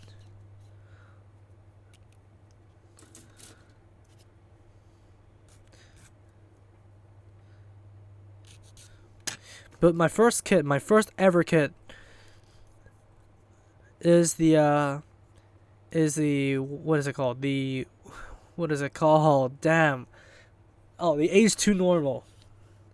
And that's my first kit. That's my first ever Gunpla. And then it is the H3 orbital, and then is the Justice. Before the Spalo came along.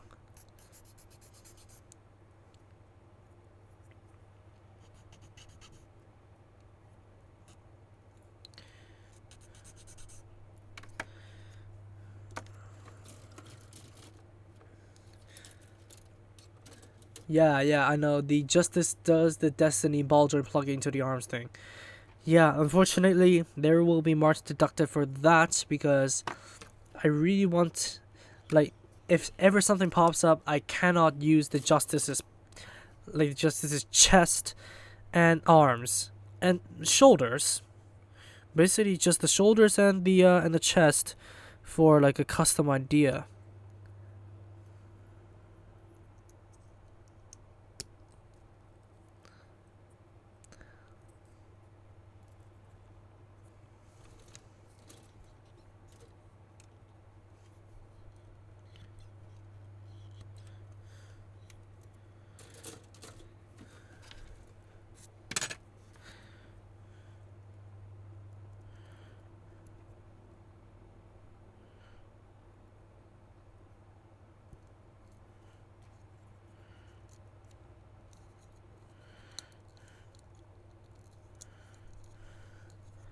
Backpack is done. Congrats. How's the master grade so far?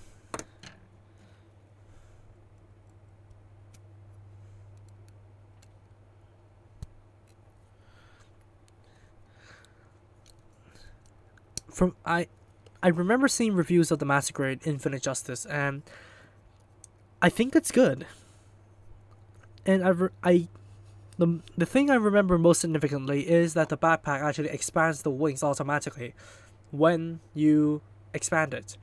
So, yeah, very intricate mechanics implemented into the Master Grade Infinite Justice. Where is the A plate? Yeah, I have 2 spots for the plates. Still need to learn how to manage my plates on my desk.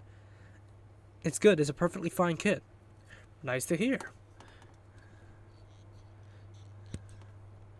Good to hear. Now, hopefully I don't break the horn. Yes, it's a very cool gimmick. So that means my memory hasn't gone fuzzy. It's pretty cool that the wings expand on their own as you just pull the backpack. I don't think the actual backpack expansion is implemented into the high grade. Not from what I'm seeing from the parts, anyways. But the GBT video tends to miss something out. For example, the Eurovision Gundam, they never showed the extendable barrel or the shield, the leg sensor bits on the preview video of the Eurovision Gundam. So hopefully they actually missed something out, but I'm not really too sure on that front until I complete the kit. Was gonna get the Master Grade Buster last week. Why did you decide against it?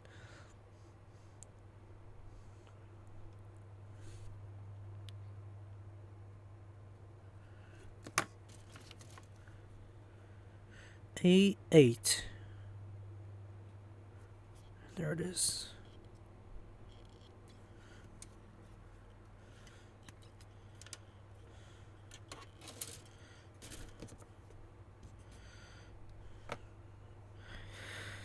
Right.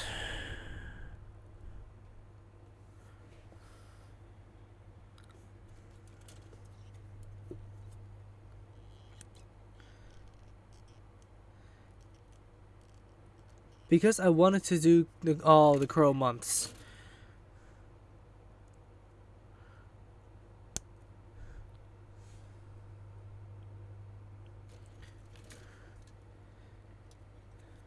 Oh, the eyes actually green? Oh, so you can just outline the eyes and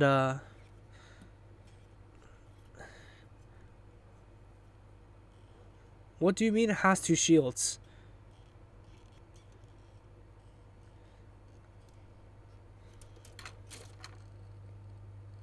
Oh, wow. Well, take it for what it is. You have a replacement for the beam shield effect. Well, at least it's something extra, but not something missing. You know what I mean? Because, like, yeah, shame on me for buying knockoffs back in the day, but my dad actually ordered a knockoff Master Grade Blueprint 2nd Revise, and one of the kneecaps is missing. Like, literally, one of the kneecaps is missing from the plate. Like, back then, I had a mini heart attack, and I checked my unboxing videos, that kind of stuff. It was gone, right out of the box. So, the only assumption is that it is gone ever since. Like it was gone from the beginning. That's my final assumption. So, yeah, at least you got something extra, but not missing something. I've never seen this with a Bandai kit before. Well, mistakes tend to happen. We're all humans, so...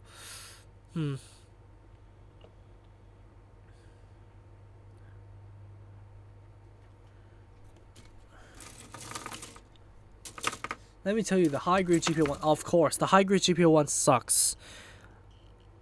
Unless they come up with a revive. Or, maybe if I'm interested in the GPO one, I'm just gonna go ahead and gun for the real grade.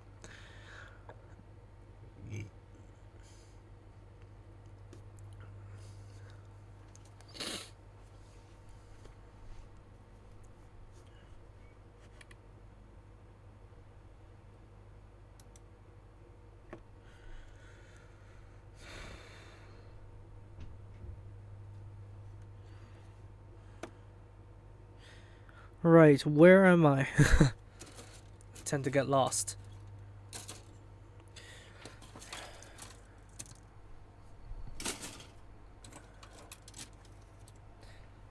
How do you feel about the G Unicus being all P Bandai? Not really too sure, but it must have been a shame because like the regular 5G unit old high grades were just regular releases, and plus the Geminis 01 did actually come with one of the packs. But now it is P Bandai. Not a lot of people can gain access to them, but the USP Bandai shop does help a lot. But then again, P Bandai it is gonna be rather like it's gonna be more expensive than regular like releases. So people, even if people have access to them, they may not be able to afford them. So yeah, the same thing goes for like what I think about Advanced Zeta. So yeah, I can't really give like a fuss about it, but it is rather like I'd say shameful that not a lot of people can afford.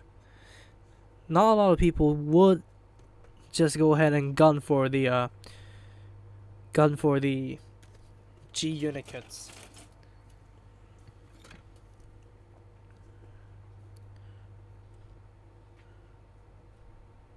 What is this plate? The E1 plate. Okay. Had a heart attack.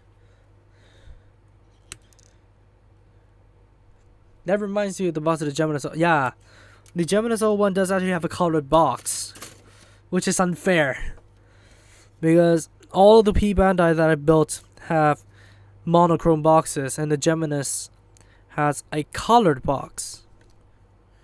Like I know the same thing actually happens to like P Bandai Master Grades. Let's say the F90, for example. The F90 actually has a colored box, but I never really expected that to appear on a high grade. Wait, we're almost through the stickers and we're not even halfway done through the build. The only stickers that are left are for the gun and for the shield. So yeah, there's no more need for that sticker sheet for the time being.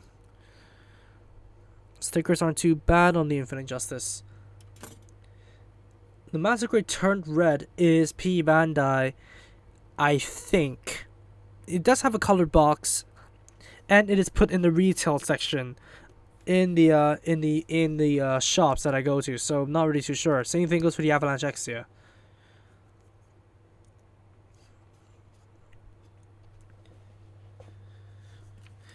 Right, here is the head and the chest done.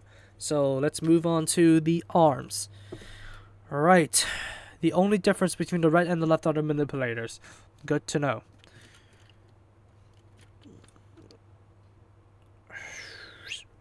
Right.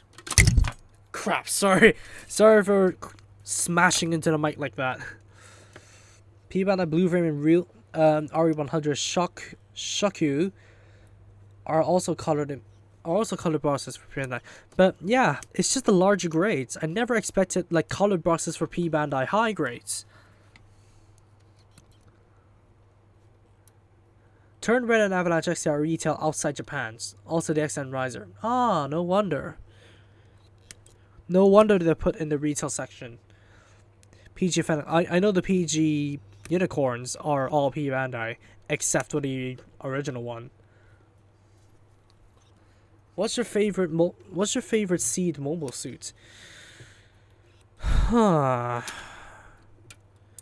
It's hard to tell because it's still the PTSD of Kira actually surviving a nuclear blast, point blank might I add.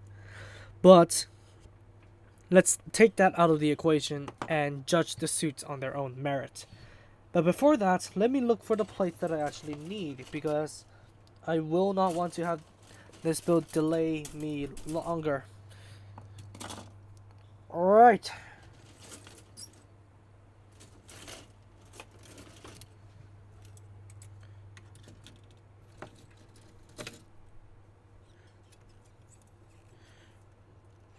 My favorite Seed mobile suit. If I have to judge, it would be possibly maybe the red frame. I'm not sure. I don't really have a preference when it comes to Seed, but definitely none of them from the main series. Maybe the Strike Noir. Maybe the Strike Noir is possibly going to be my favorite, but let's be honest here. I have a soft spot for the Destiny Impulse. So yes, I'm going to say it right here, right now. My favorite Seed suit is the Destiny Impulse. But if you're limiting my selection to the animated adaptations, then it's going to be the Ashtrays, the red frame and the blue frame. Can't really decide between the two because they are equally as awesome. Maybe the red frame more because I love the katana. I love the Gebera straight.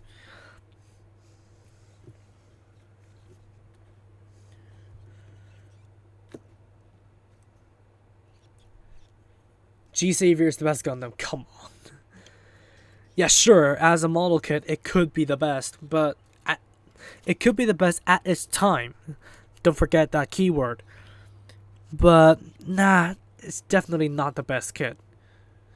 It's okay, even in today's standards, but, nah.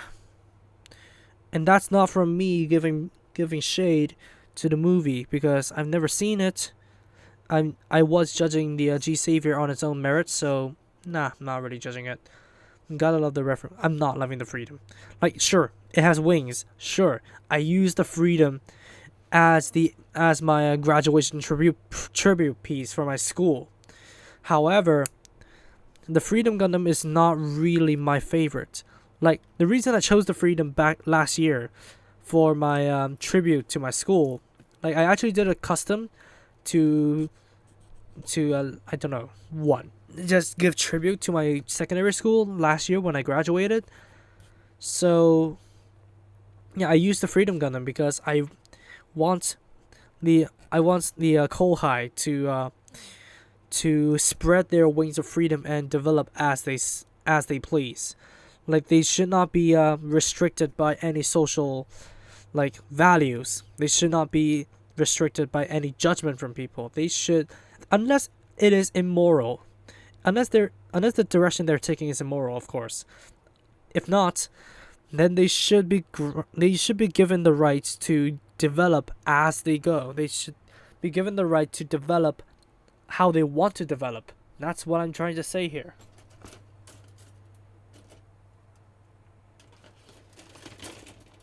That's why I chose the Freedom Gundam.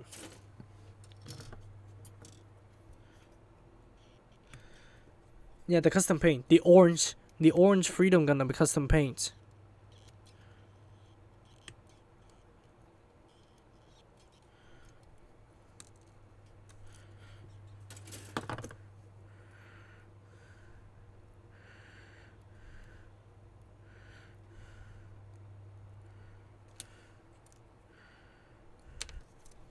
Strike Freedom is the nail in the cover that made me hate Kira.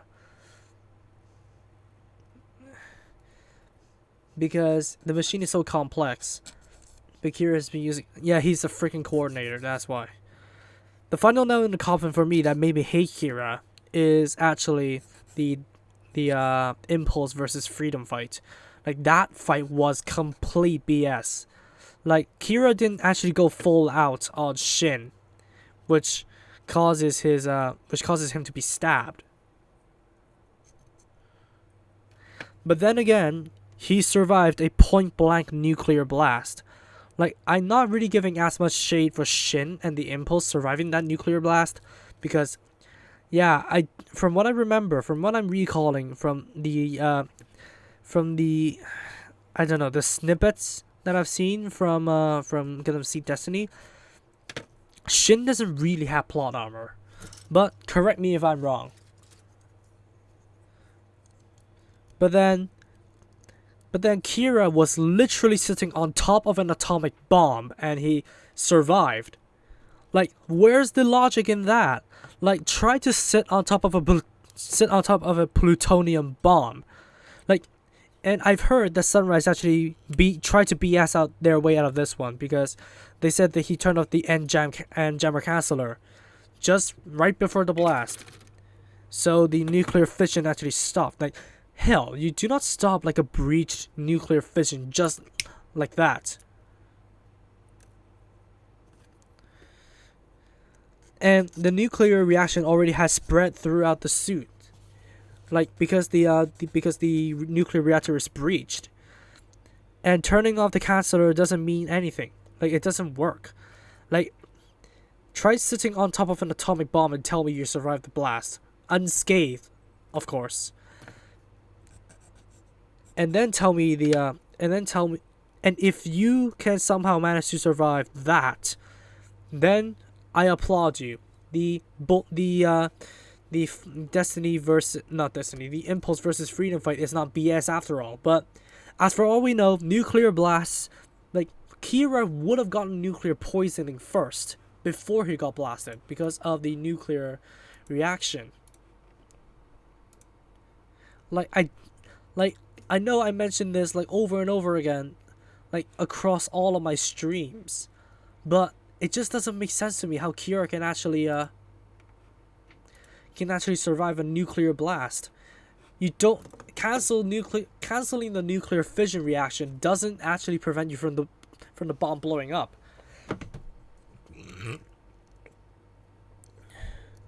Like, because the reactor is breached, you can't just cancel that out.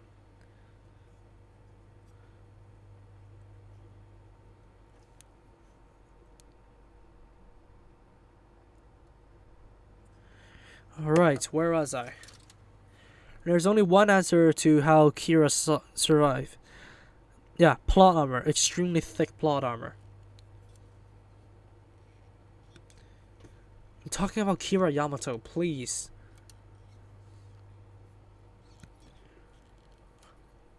Why did Shin and Gundam but not Yisak and Dekra? Not really too sure what Zaft is thinking about. But we did actually get some pretty cool the Goof Phantom. Not really too sure. I know it's called the like, what is it? Is it the Goof Phantom? I'm not really too sure about my my ace suits. Not really too sure about the grunts in general from Gundam Seed Destiny, because they are just, apart from the Windam, they're just Xeon suits. They're named after them. They look like them. So it could be easy to confuse each of them. Oh, the Zaku Phantom. Thanks for reminding me. Yeah, the Zaku Phantom, from what I'm looking at from the Master Grade P Bandai photos, the Zaku Phantom does look pretty awesome. I really like the weapon. It can transform from an axe into a scythe, which is very, very nice. That's one spicy meatball if you ask me. / Zaku Phantom for Yisak at least. Yeah, and do you know why Yisak is so overpowered? He's Domon. He's basically Domon.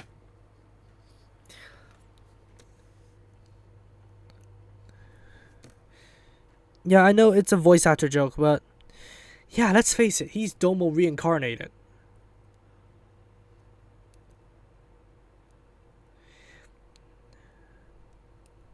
Now I'm gonna be holding those messages for view, because I'm not condoning to expressing hate with like swear words. Like, I will not say F Kira just because I hate Seed. But the reason why I hate Seed is because it just doesn't make sense at all. Recently bought Strike Freedom. Dang, there it just goes for my money. And they're here for Infinite Justice. Yep. But it's good to complete the trio.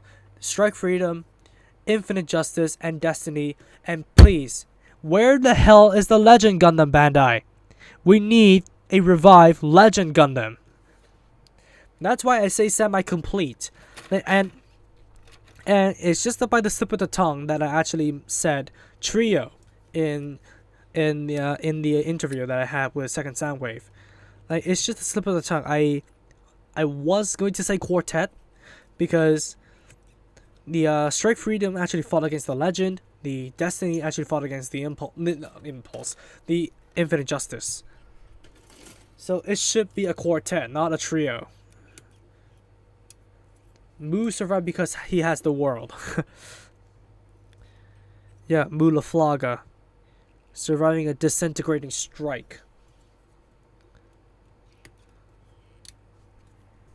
But I can't believe, like, here. Let's have the Alice Core Gundam just sit right here while I build. Because he is Atherin. He is Atherin, he is Atherin. He's Alice, of course, I know. Never buy the regular Strike Freedom. I had the chance to pick up the DX version of the Strike Freedom, but I never took the chance because it's expensive. It's like $300 freaking dollars. Hong Kong dollars, not American dollars. Nobody's just trying to rip you off here. So since it costs that much, I never really went for the DX version of the High Grade Strike Freedom. Of course, I will have the hopes for it to be reissued again, but who knows? Maybe I will take the chance next time. Not really, like, I'm not really after the DX version of the Strike Freedom, so there's no reason for me to lament over the last time that I didn't get it.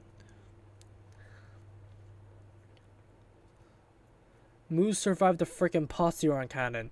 Well, Kira survived the freaking nuke. Point blank. Like, if Mu survived the Posturon cannon point blank, I will say that that is BS. But, yeah. Kira survived a point blank plutonium bomb. Please tell me that makes sense.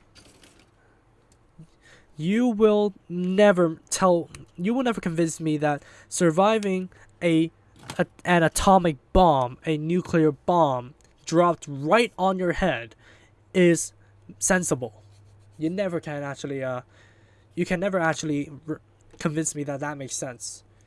I agree it's an expensive kit. The Baku is the only unique Zaf grunt suit.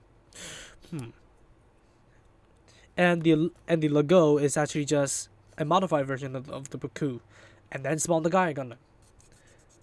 Does the RG come with it? No, the RG doesn't come with the wing effect. The wing effects for the real grade costs at least 150 Hong Kong dollars. So, yeah, and that doesn't include the blasters because there's no such thing for the real grade. There is no blaster effects. What's your favorite 00 mobile suit? Something that is piloted by Tieria. Now, if you are not limiting my selection to the animated adaptations of 00, I will say the Nathalie Aquas. The Nathalie Aquas with the mask sword is very, very cool. I've never seen something like that. Like, they like to plaster Gundam faces on every single part of the body. And the Nathalie Aquas with the mask sword, I really love that. And I would really want the Nathalie Aquas to actually get a kit. Or a real world release in any way, shape, or form. So please, Bandai, on top of making the Legend Gundam and the OG Justice Revive, please make the Nathalie Aquas, please. Can I make a dark joke about that? About what? But just go ahead, as long as it doesn't trip me. As long as it doesn't offend me, then I'm fine with it. The Kira we see in Strike Freedom is a clone, but why does he retain all the memories? Like, unless there's some out there reason that Kira actually has all his has all his memories while he's a clone. Veda, he's like, either we are watching ReZero in third person perspective, or Veda actually exists in the cosmic era. These are the two only explanations to why Kira survived a point-blank atomic bomb.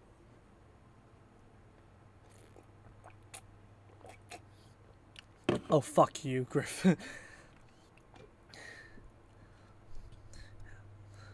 Well, ask the dudes in Nagasaki. I'm gonna get banned for this, so I'm gonna unlist this. No, I'm joking. I'm joking.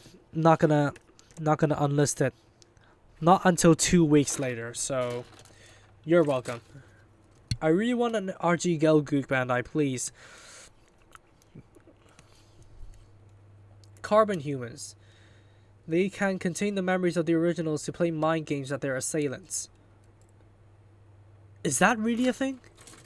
Like, is that really a theory that is being tested in real life? Okay, I removed the message. Yeah, but I read it out, so it's too late. The damage has been done.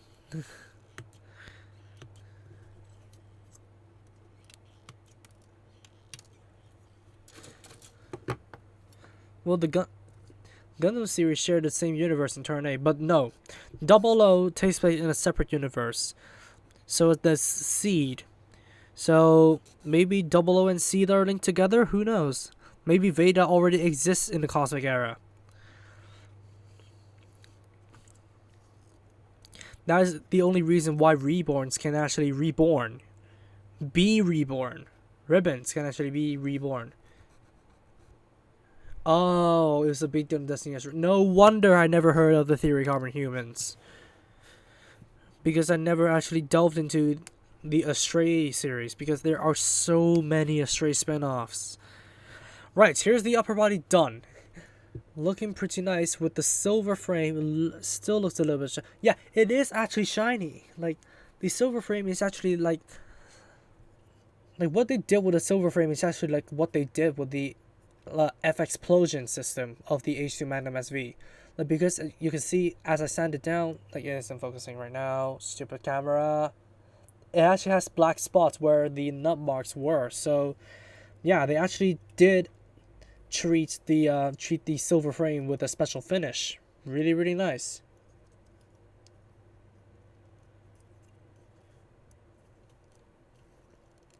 Well, the Turn A has to clash with the Turn X in order to turn all technology into sand. So yeah, the Turn A itself, it can't do much in terms of resetting civilization. So yeah, you can't get your hopes up on that. And now we move on to the legs. So let's get this popping, shall we? For example, Gina, the original pilot of the Gold Frame, before being succeeded by Mina after his original self died, has his carbon human clone pilot a Mirage Frame, the fifth Astray.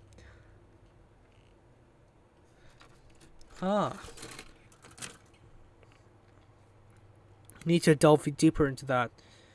I know Gina was defeated. That's why the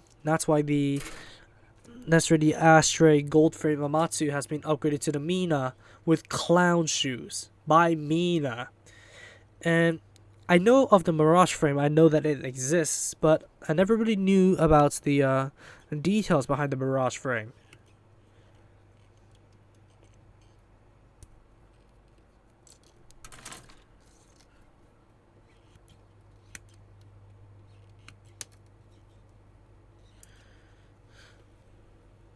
Do you like the Infinite Justice or the normal Justice?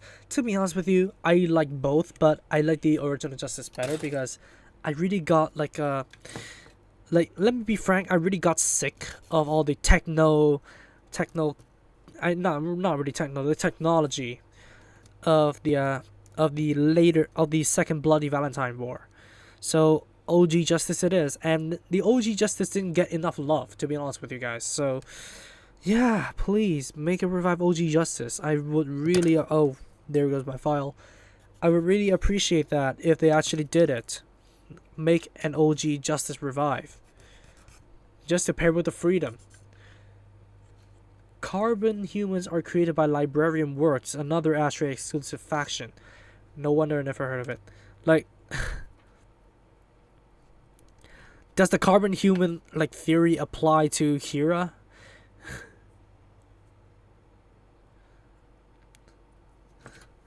I need to delve deeper into that, and probably kind of, if I understand the carbon human theory completely, then I may be able to BS Kira's survival of the nuclear blast. Bye guys, I'm going to sleep. Now go to sleep for sure this time. I don't want you to blame me for your lack of sleep. But anyways, bye. Bye Raihan. See you in the next stream and the reviews. Right, let's move on. BRB. Okay.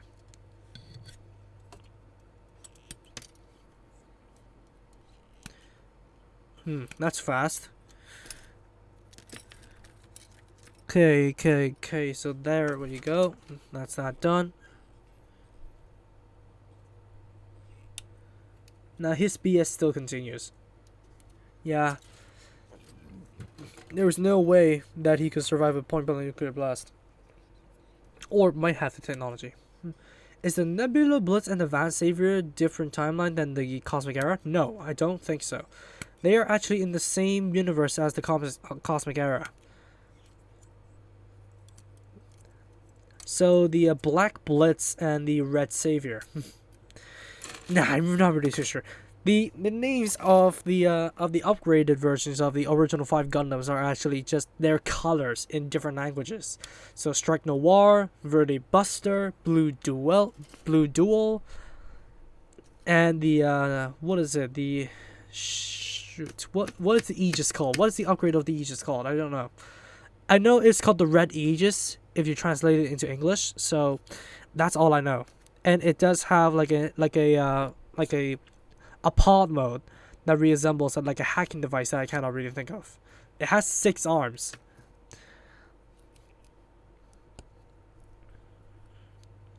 Wait a minute, D2.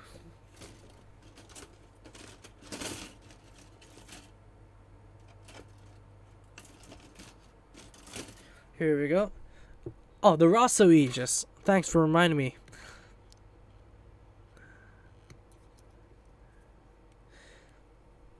And the Nebula Blitz was a Librarian Works machine. Nero Blitz and Rosso Aegis are from Phantom Pain. Good to know.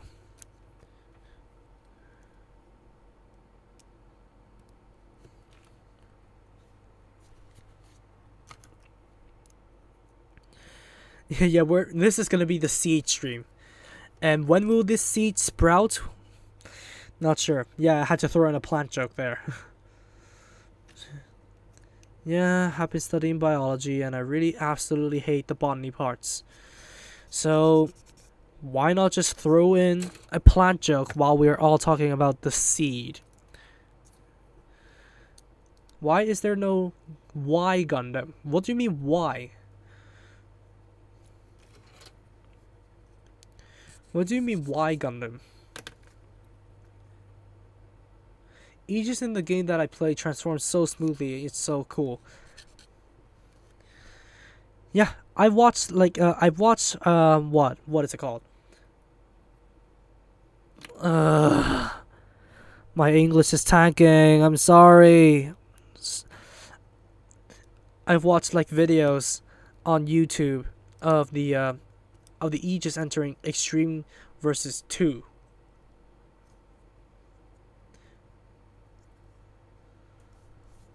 So yeah, the Aegis the fluid transformation of the Aegis, yeah, really just satisfies me.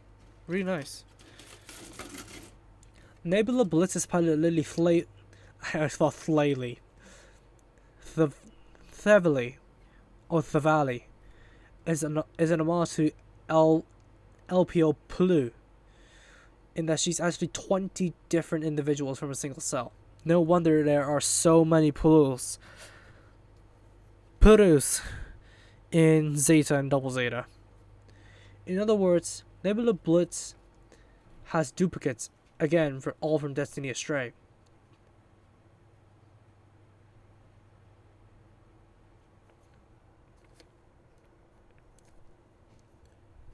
There we go. Found it.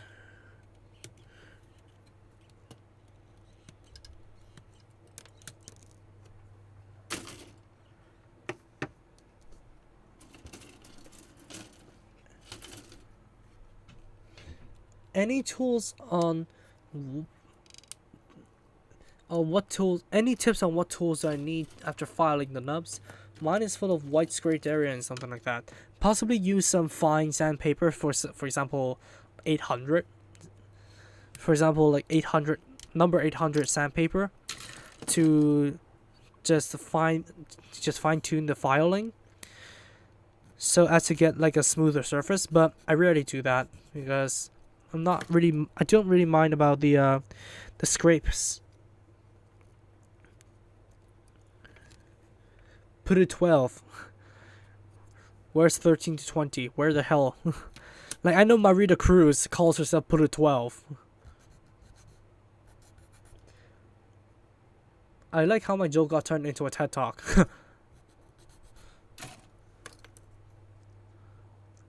Rosso, Verd, Blue are all Italian names. Jet and Noir is French. Oh, what the hell?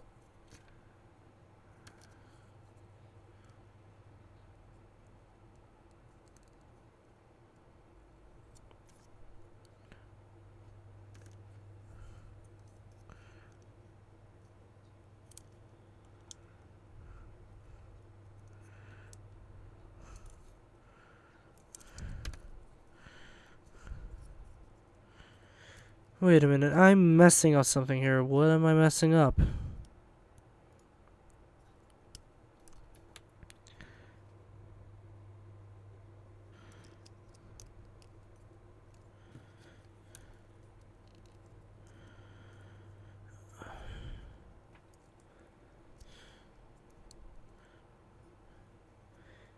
I use 240 grit and then use an 800 grit sandpaper. Yeah, like fine sandpaper actually just smoothens the mark out, so as to give the piece a finer look. Yet yeah, English is confusing. Yet the noir is French. Oh, yeah, you're Austrian. If you're going to pilot a grunt suit to fight against the Gundam, which one would it be? Can it be a customized one? The Regin Lays, maybe. The Regin Lays.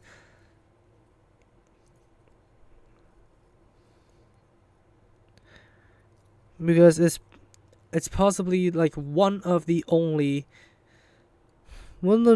grunt suits that I actually am interested in that did defeat a Gundam.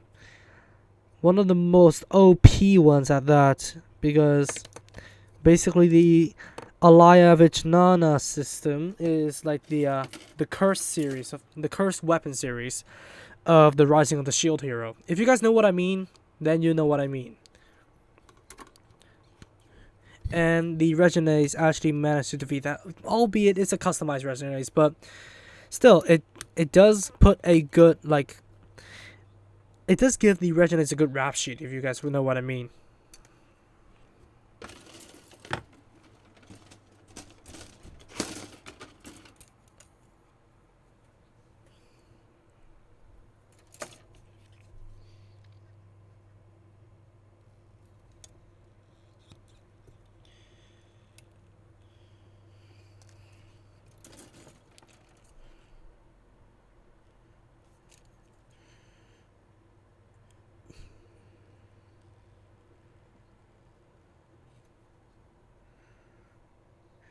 I'm reading, sorry.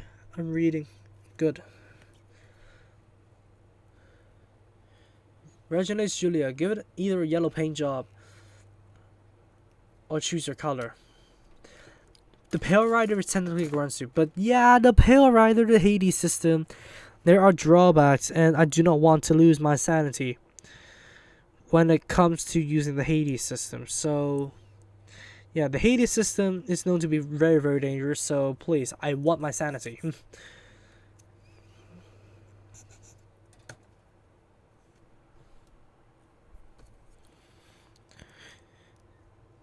Yeah, so can Baku's. Looks at Blue Duel Gundam. Yeah, the Blue Duel, rip Blue Duel. It's been massacred by Baku's.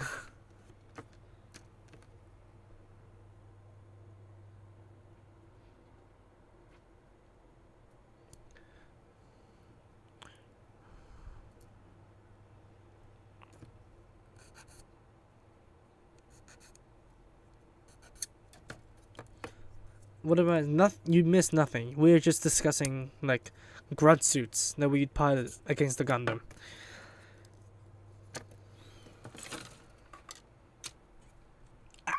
Oh.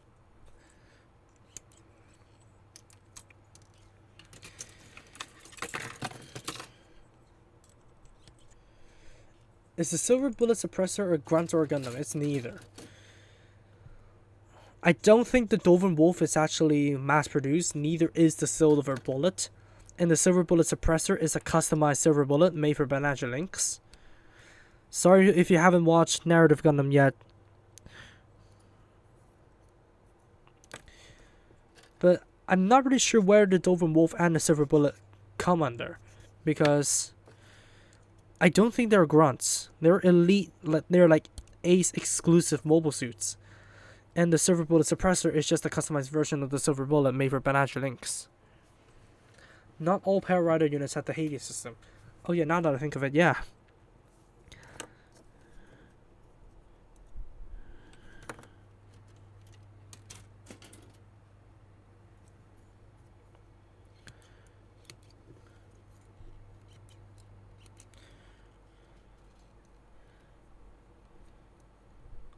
I'm not really too familiar with the 1 Year War, so I can't really pick a faction. Not really too sure about the ideals. I haven't watched the original Gundam. Like, I shit you not, I haven't watched the original Gundam, so I can't really pick a side when I do not know any of their ideals. Like, when I watch Char's counterattack, I have no idea why Char wants to drop Axis onto Earth so badly. Like, maybe I need to catch up on the previous Gundam series, then go ahead and watch Char's counterattack, but as of now, I really have no idea what's the fuss with Char's counterattack being so good. Well, no, the Dovin Wolf has a commander type and mass production type.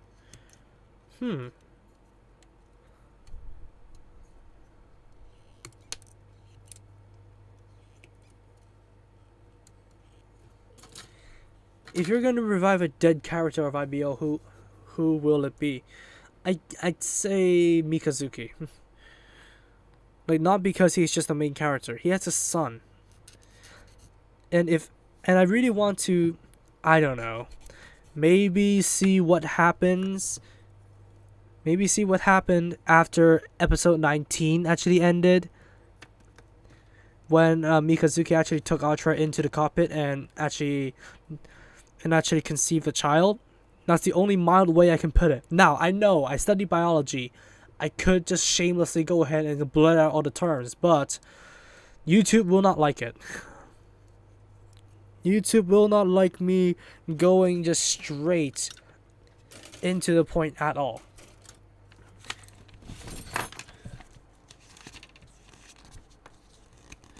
Best to just watch the original Gundam, Zeta, and then Char's counterattack to know the full story of Char's actions. Good to know. I've heard Double Zeta is a dud, but not really too sure. Would you guys recommend Double Zeta? Like, if it's a dud, then I might as well not waste my time.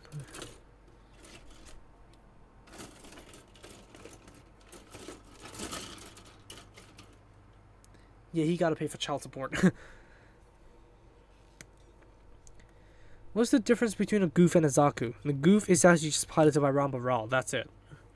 An upgraded Zaku. Wait a minute, what the hell? Oh, right, this thing. Oh, right. This thing doesn't have polycaps. My memory is going fuzzy. I am tired.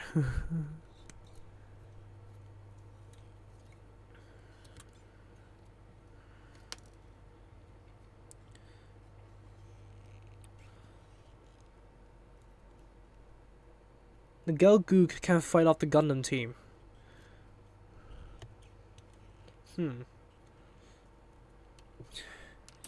Yeah, I need to watch the 1 Year War first. Like, because I don't understand a single thing about the Universal Century as it seems, or the early Universal Century. Do you think Tekkadan would win against Garahorn if Orga didn't die? No, I don't think so. Because at the end of the day, they're just power hungry. They're just blindly following McGillis' trail. They will have to be died and snuffed out eventually. Like, if Orga didn't die, they would just give out more order. Orga would die anyways, because Eugene actually took Orga's Shiden because Orga died. So Orga would die either way, because he would have to be on the Shiden. And Eugene would be on the mobile worker. All of them would have to die eventually because they're just power hungry. They have like passed the point of no return. They can't actually redeem themselves. But then again, if Orda didn't die, we would not have had the ending that Iron Blood Orphans had. Like Rustle Elian becoming the actual, like, one of the provocators of peace. He actually eliminated the 7 stars. So, yeah, all their sacrifices were not in vain. Dude, it's the absolute ending for IBL, just let it be. Yeah, I know. So, that's why, yeah, if Orga survived, things would have just got worse. Worse than what we have right now. So, let's just leave it be. But if they actually decide to do like IBO shorts, maybe what happened after episode 19, maybe what happened before Mikazuki sortied for the quote-unquote final battle. Thinking out of my dirty mind here, but yeah, possibly.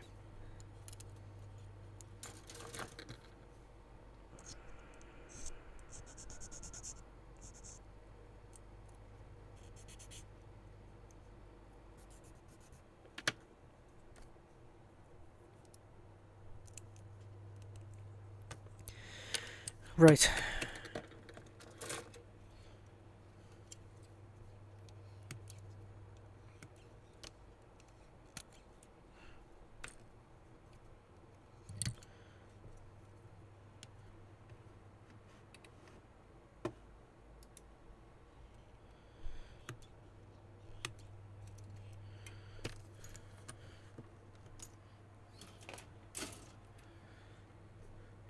How's the COVID situation in Hong Kong? It's rather hard to say because we have reset our clock from us having like 3 local incidents in Hong Kong last week. So it was 25 days with no local incidents, but our clock was resetted.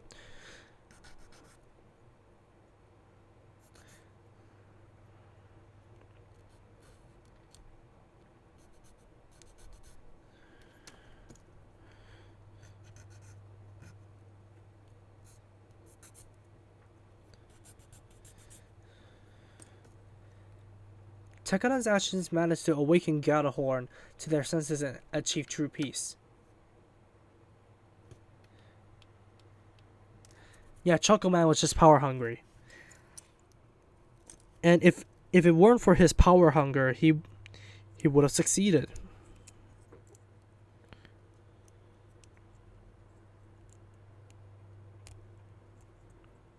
Wait a minute. I am stupid.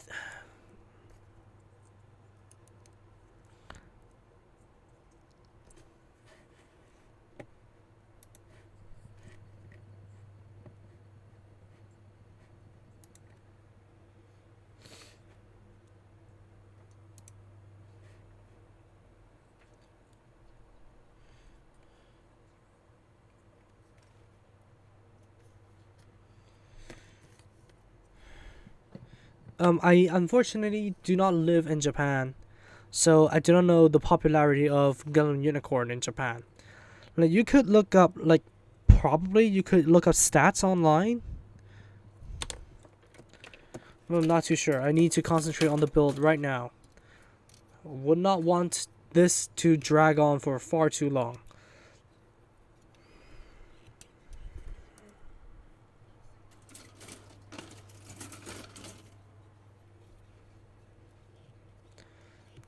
defeat. Don't forget the beam slough and the bean cutter. I will not forget that. It's a gaping freaking hole. It's just a gaping hole. It will look disgusting without anything in it. But the question is the plate.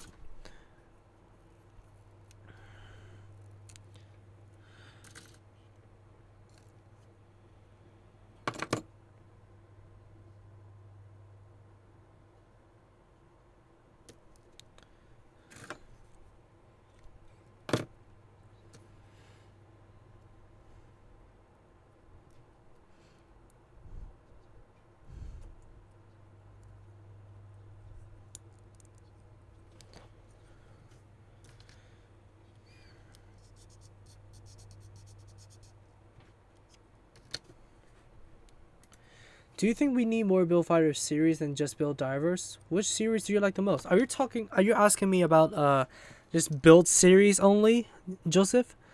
Like if it is only build series, it depends on what I want at the time. So if I want friendly competition, like I mentioned this a lot of times.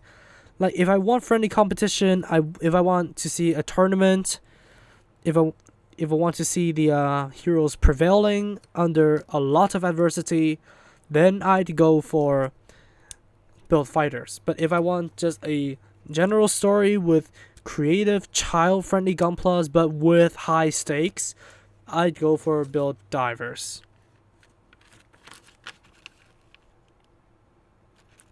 Right. Build series only. So yeah, as I said, depends on what I want. But if I have to put them on parallel, I will not answer because Gundam Build Divers Re-Rise isn't over yet and it is on hiatus for now, so I want my full opinion on the full series before I make that comparison. But both of the series are good by their own reasons. Both of them are good due to their own reasons. So, yeah, can't really compare apples to oranges for now. And I want my full opinion on Build Divers Re-Rise before I can fully answer that question. So, unfortunately, I cannot have a full answer.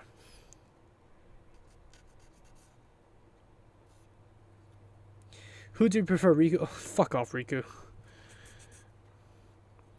Of course I prefer Sei more. Like, Riku is just this blank. He has no character. He has way too much plot armor.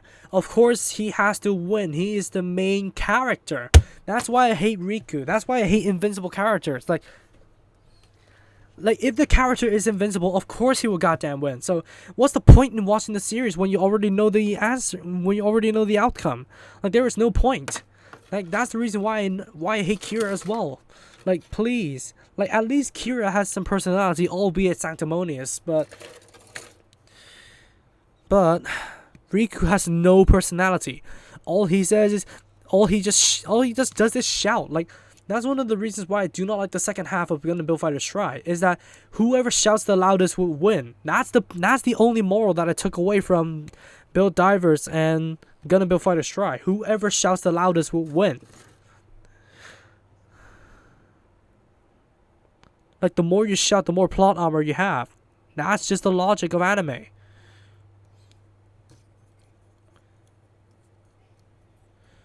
Who has more plot armor, Riku or Kira? I must say Kira, but Riku is not far behind.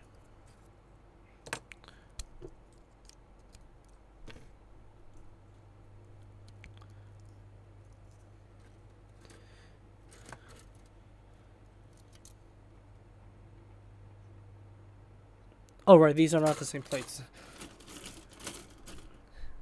I almost had a heart attack.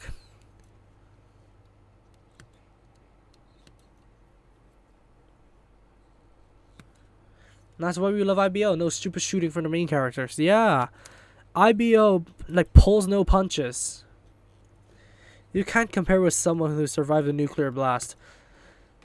But then actually, the Strike Freedom did sustain damage. Like, the double sky did not sustain any damage. Infinite Justice is done. Well, congrats. Congrats, Soundwave. Congrats. I'm almost done. I'm on the legs right now. The final stretch for the legs. And then the waist, and then the backpack, and then the armaments.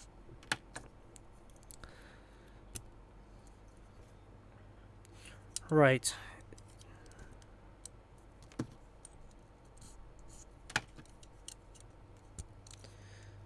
Who do you despise more, Shin or Kira?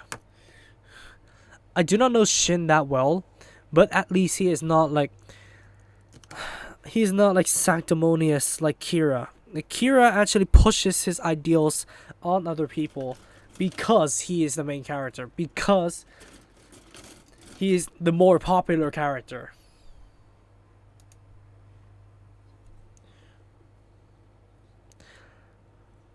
So I really hate the logic of because you're the main character, that's why you're right. Because you're the main character, that's why you will win. That never made sense. That never actually makes sense.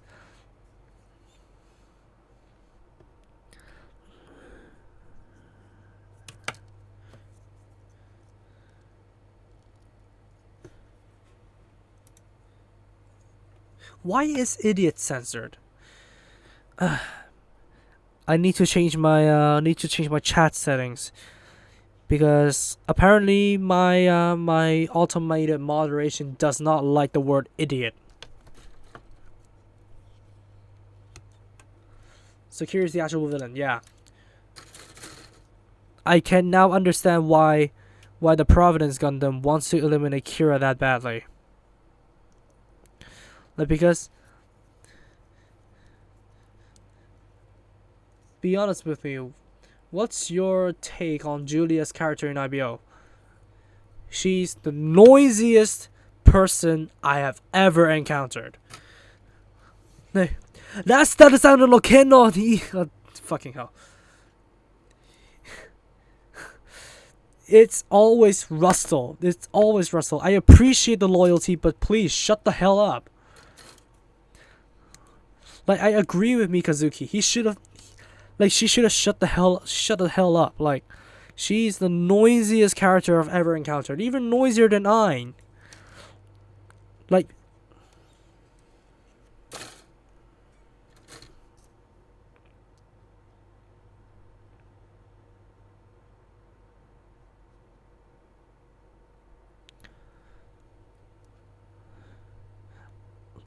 don't get me wrong.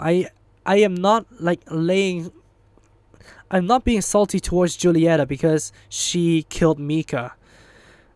I am actually like, because she's the noisiest character ever, I actually cannot stand her.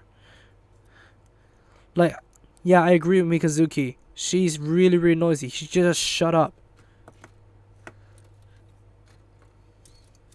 Noisier than Jacksepticeye? Yeah. Due to updated comments auto moderation to hide what it thinks are offensive comments by default. Yeah, I should fix that. I should really fix that when I can get to it. Maybe before the next stream, perhaps?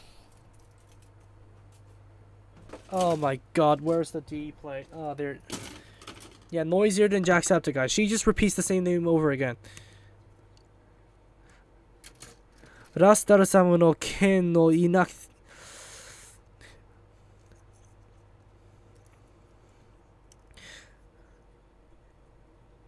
I know I need to manually change it, so yeah, I will get to that before the next stream, I assure you guys. But yeah, I don't mind swearing, honestly. I don't mind any swearing. So if you guys wanted to go for expressive swearing, go right ahead. Like me just adding swears randomly here and then, as long as it's not attacking people, then as long as it's not like maliciously attacking people, then I'm fine with it. Like, for example, if saying a playful fuck you, then it's fine. But if you are maliciously trying to attack me with swears, then I will actually ban you. So that's my regulations, and I need you two to understand that. Top of the morning to ya ladies. My name is Jacksepticeye. I think Mika died because of Mika died because of the loss of blood, but Yeah, Julieta can somehow be accounted for just getting in his way, because he would have actually, I don't know. I don't know. Mika succumbed to his wounds more than being actually killed.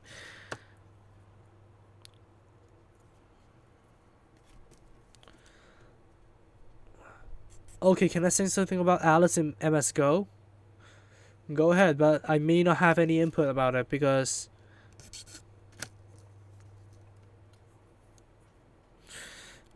I'm not really familiar with it. Remember Iokukujan? Yeah.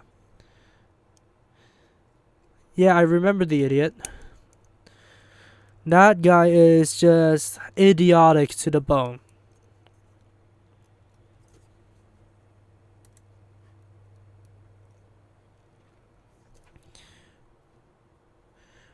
Okay.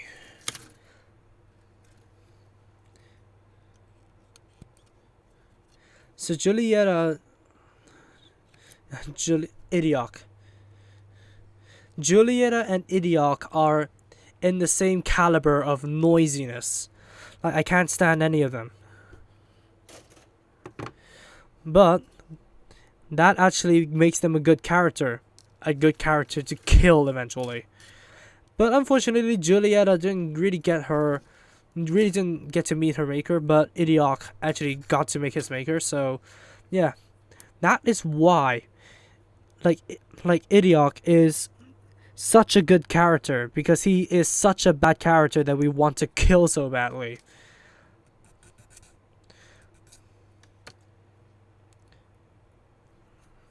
Yeah, I remember how satisfying Iok's death is.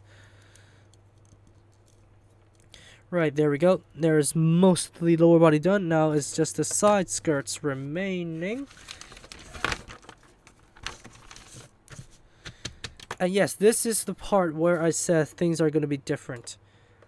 And of course, you do get the Justice Knight's side skirts. So if you prefer this over the Infinite Justices, then go ahead and use these ones.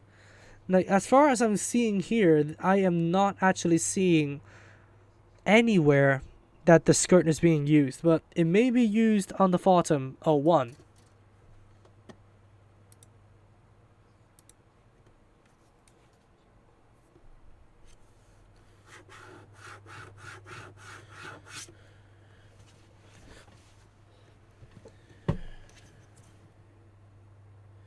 Chads, you missed a lot.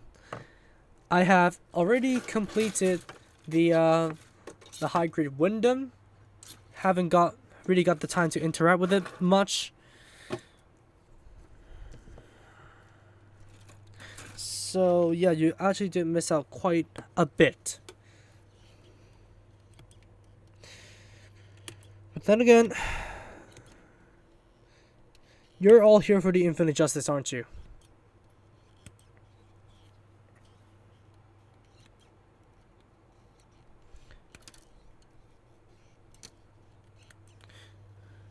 McGillis's fight with Galileo, he's just stupid. Like, if only he didn't throw out the last sword that he had. Like, if only he didn't throw out the other sword, he would have possibly had a chance.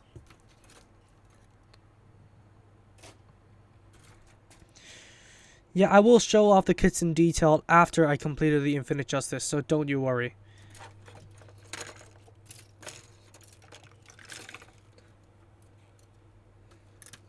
Yeah, side skirts of Justice. Oh, so they are not used in the support unit. So yeah, you guys have different style side skirts to choose from.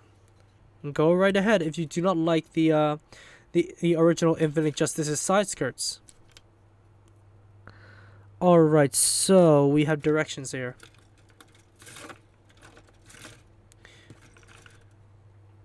Oh, wait a minute. What the hell is that? What wait a minute. Oh, that...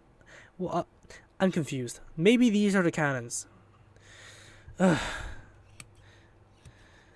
Why is this stream full of heart attacks? And you need to paint in the pink on the beam sabers manually. Wait, did you notice the animation error in Bell's fight? What's the animation error?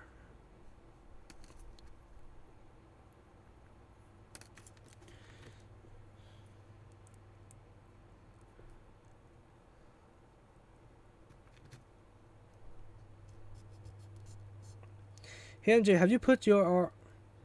No, I do not have the original. I do not have the origin shards Zaku 2. I am not really attracted to Zaku's, honestly.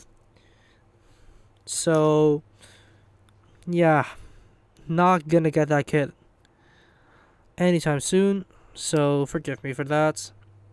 Not gonna be able to create the classic duo, but if the later version, the classic revived version, lives up to the standards of the origin version, according to the reviews that I will be watching, then I may possibly go ahead and recreate the dynamic duo.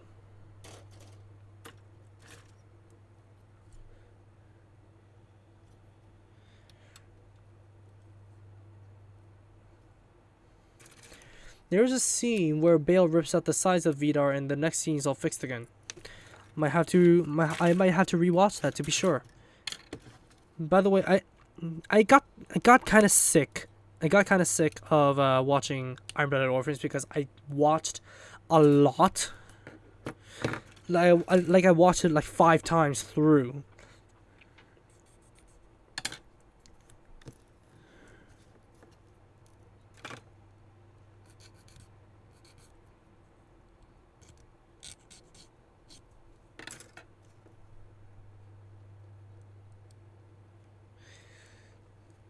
The side skirts is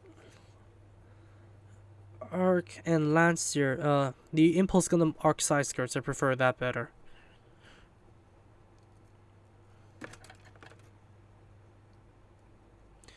No, I meant I was tired of watching Iron Blooded Orphans. Like, my voice is gone, so maybe you thought that I'm sick actually. But yeah, my voice just needs like a good night's rest. Because I was shouting at GTA today.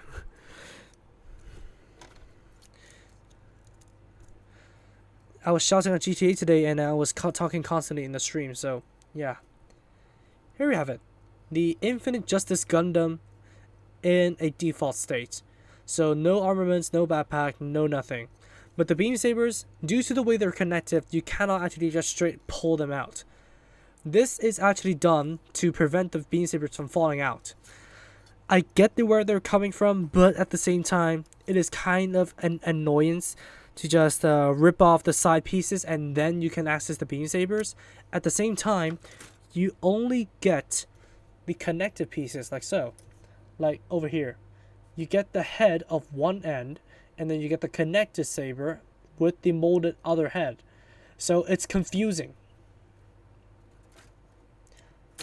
Why can't Bandai make a middle peg hole for a double-sided beam saber?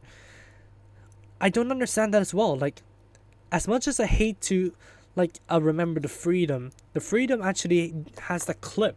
So does the Strike Freedom, so does the Amazing Strike Freedom.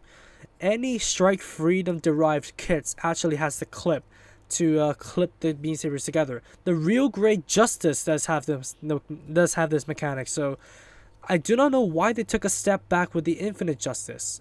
With the Revive Infinite Justice. Like, sure, it's good that an extra piece is actually included for the double-sided beam saber, but we're reverting back to the old high grade all over again. Like, albeit the old high grade, I don't think it has the beam sabers, like the beam effects. I think it does have the beam effects. I'm not really too sure. My memory's all fuzzy. Built that freaking thing 7 years ago, so you cannot blame me. But why are we taking a step back? It doesn't look that hideous with the clip in there. But it's Bandai. It's Bandai, so let's just take this thing for what it is. It's evolving just backwards. Could you do more videos on GTA 5 because it's free? Maybe a random chat stream, but I usually play that with my friends, so maybe not. Maybe not. I do not want you guys to see my id.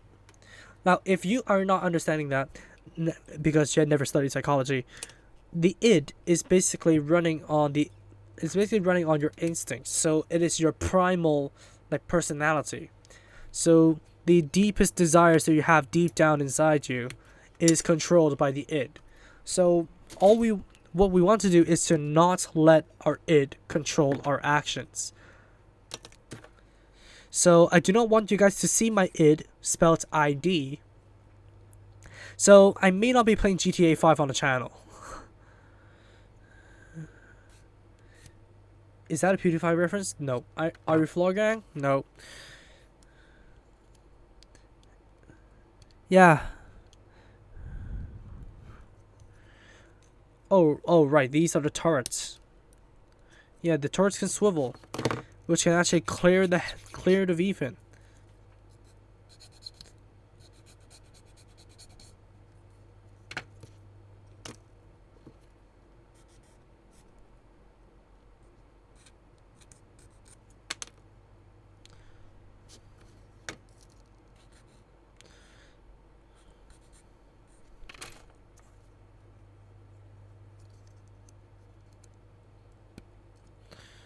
There we go.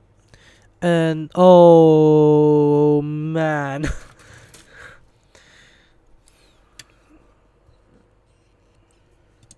Thanks so much for the psychology lesson, MJ. Yeah, it may not be explained on professional terms, but I think I did a good enough job explaining it. Review more Gundam. Why? You do not need to actually ask me to review more Gundam.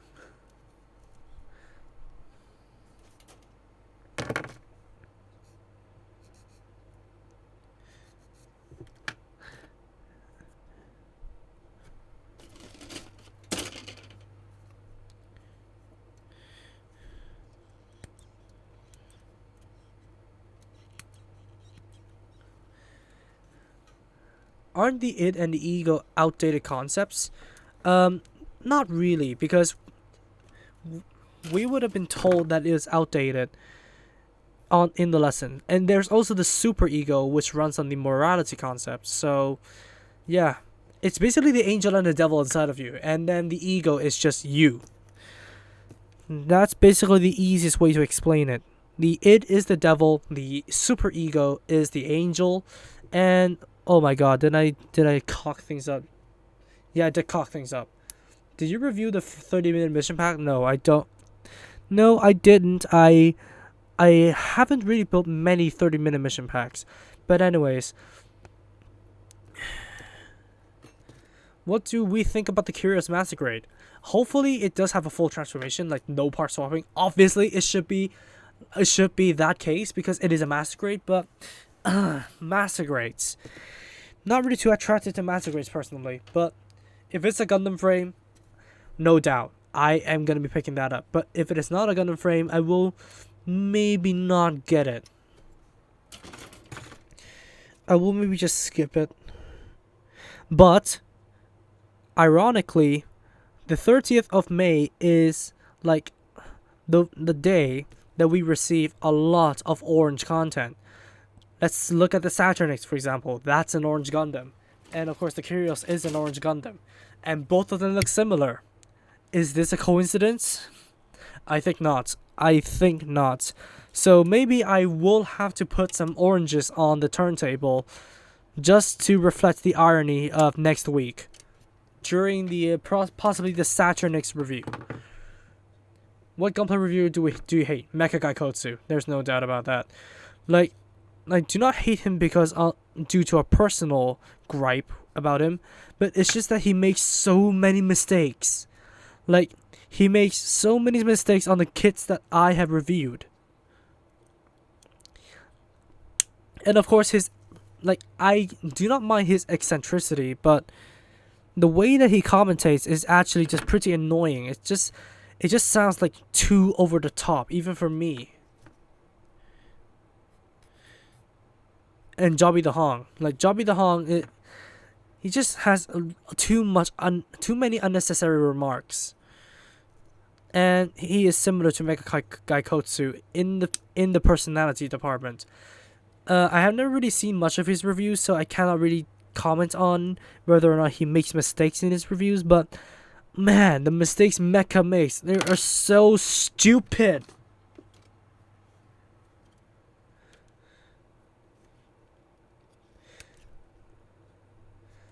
he also blames the HG unicorn for being old. Of course, the HG unicorn is old. I blame that. Like, I'm on board with that because when I was reviewing the perfectibility, I also agreed that the high grade was old. Who's your favorite Gunpla reviewer? I never really watch many Gunpla reviewers nowadays. Like, let me see, Prime 92, maybe? Not really too sure. I don't really watch many Gunpla reviews nowadays. But if I had to watch, I just immediately go ahead for Prime 92's videos. Jobby doesn't actually want to do Gunpla anymore, but he did actually review Gunpla, correct? So, yeah, he was a Gunpla reviewer, and that is actually counted. He even made a top 10 mistake in his review. Now, let's forget the fact that he didn't transform the Real Grey Phoenix's crotch, or that he actually demonstrated plugging on the GN Ogre Sword 10s wrongly onto the back skirt. He forgot the arm guards of the Marcosius. Like, he didn't address that mistake because nobody actually, like, nobody that I can immediately see actually pointed him out for it. Like, he forgot the arm guards of the Marcosius, like the claws and the knuckle guards. He forgot those, and the GL's grow up units, the grow up arms. He actually rested it on the action base the wrong way. There is just so many stupid mistakes that I cannot put up with him.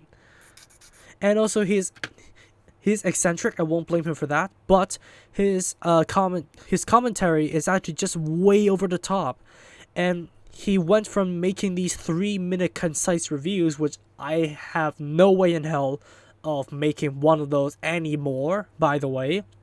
I appreciate him for that. And I actually bought the high grade Gion just because of him. And he devolved into having this, like, at least 10 minutes review, which I'm trying to avoid.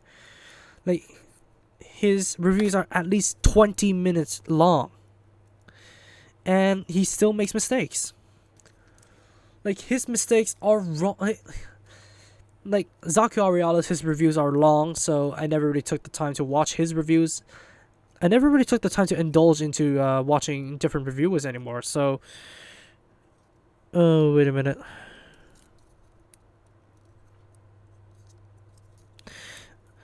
Okay, there goes the eagle head.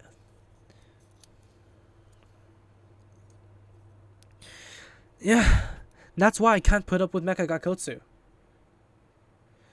Prime was good not only for his reviews, but yeah, Prime's custom builds are like kind of what I go to when I was stuck in a block. Like, when I'm stuck in a customization block, when I have no idea what I want to customize my Gunpla into, I consult his customs. Like, some of my... I don't remember on the top of my head, but some of my ideas were actually derived from his ideas. So, props to him.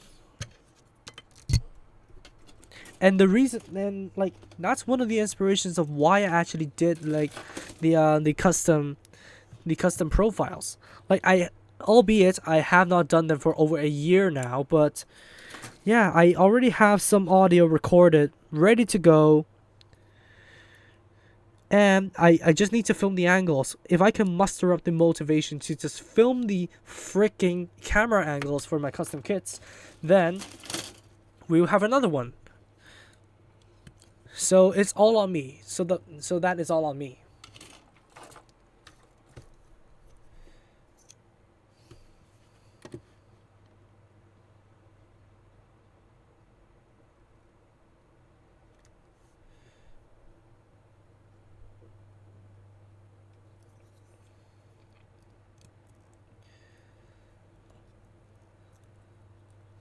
Zaku Areal, yeah, I should probably check out Zaku's reviews, but usually I just really want to look at a review, have it quick, look at a quick review and then just get my decisions over with. Like, I do not want to sit through like a session of backstory, but I seldom watch like Zaku's reviews, so I can't really say for sure, but Yeah. By the way, do you guys agree with me on Mecha Gaikotsu? Like, I am sorry if you are one of his fans, but the mistakes that he makes is just so stupid.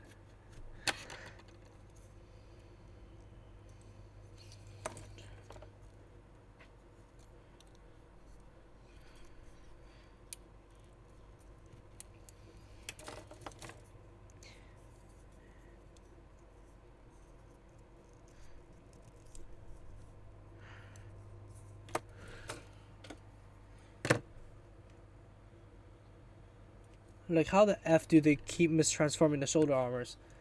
We do a side-by-side comparison between the Windam and the Infinite Justice at the end of the stream, definitely. And of course, a more detailed look in the review, because of course this is like a bird's eye view of my table. So you may not be able to get the same view. But of course, I'm gonna be doing a side-by-side comparison in the review. Zach T. Well, then again, if we are going to be talking about the subject of scratch building, I never feel comfortable. Like, this is due to my autism and ADHD, I admit, but I never feel comfortable without, like, a real person giving me a 101 on how to scratch build. Like, that's just me. I never feel comfortable without somebody holding my hand for the first time when I try to do something new. So online videos are not going to help. Like, not until I actually have a basis, have like a rough idea on how to scratch build by someone actually teaching me beside me. Like, that's just me. But you do you, I do me, and we will not pick on each other, probably.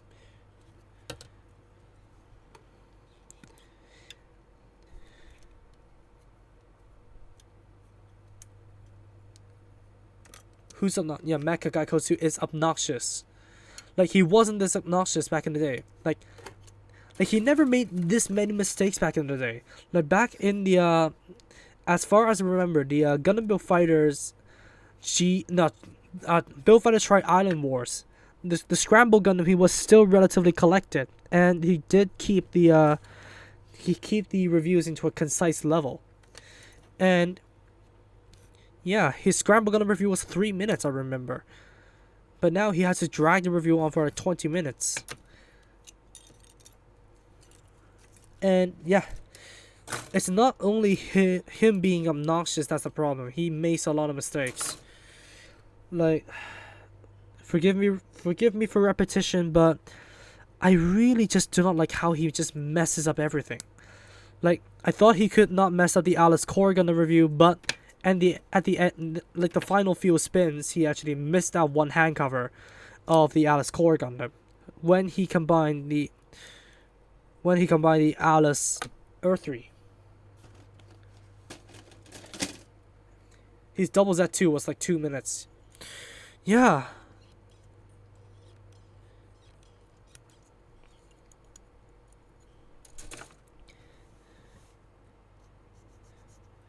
Also, why do you hate Jobby as a Gundam reviewer? He just makes so many unnecessary remarks. Like, he just sounds obnoxious to me. He just sounds like those I don't know, those people who would just actually, I don't know, like the way he reviews things just irks me. Like, he does give me like fair information. Like, I really like his Psycho Gundam review, but his Barbatos review. Oh, wait a minute, what the hell am I missing? Oh, okay. I like his Psycho Gundam review, but his high grade Barbatos review, not necessarily. He's just bitching about the loose pieces on the high grade Barbatos way too freaking much. Like, he just bitches.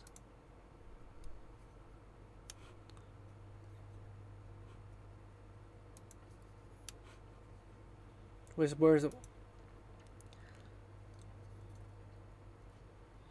I remember when Mecha reviewed the RG Wing Gundam EW, the shoulders are on the wrong way. Oh, that was the old Jobby. Well, there are Chinese philosophies, and I'm on the bad side. So, whew. But maybe if I can get over past judgments, then maybe I will go ahead and check him out again. Because people have been asking me whether or not I would buy the RG Eva when it came out, but I really want to see what all the fuss is about.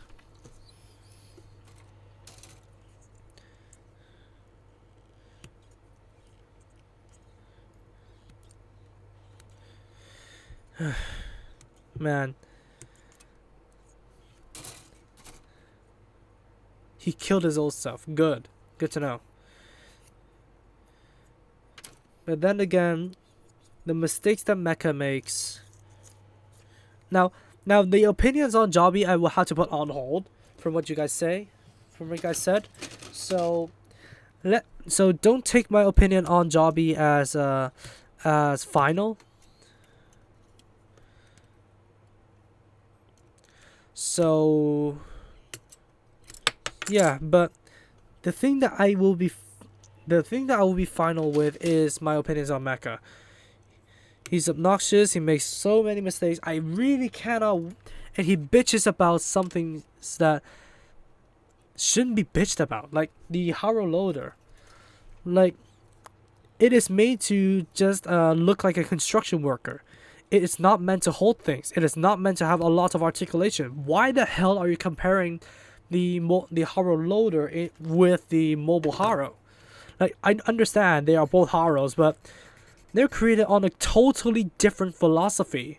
Like, it's like comparing apples to oranges here. And of course the claws of the Haro loader cannot hold things because they're not supposed to. Like, why the hell are you bitching about that? Why the hell are you bitching about like unintended functions that are not included?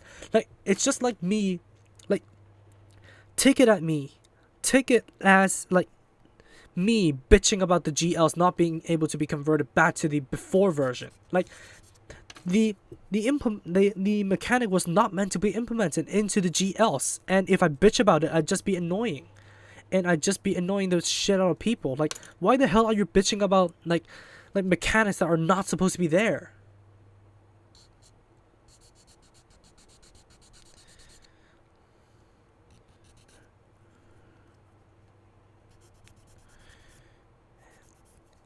And he has the balls to say that Fumina's hair is on backwards in his Gunpla news video. Like, you're one to talk, Mecha. I'm not really being toxic about him. It's just like, man, do double like, I don't know how to put this in a more milder way, but I'm just pointing out what I do not like about him. Like, sure, if you like him, you like him. I don't really mind. I would not bitch about people who like Mecha, but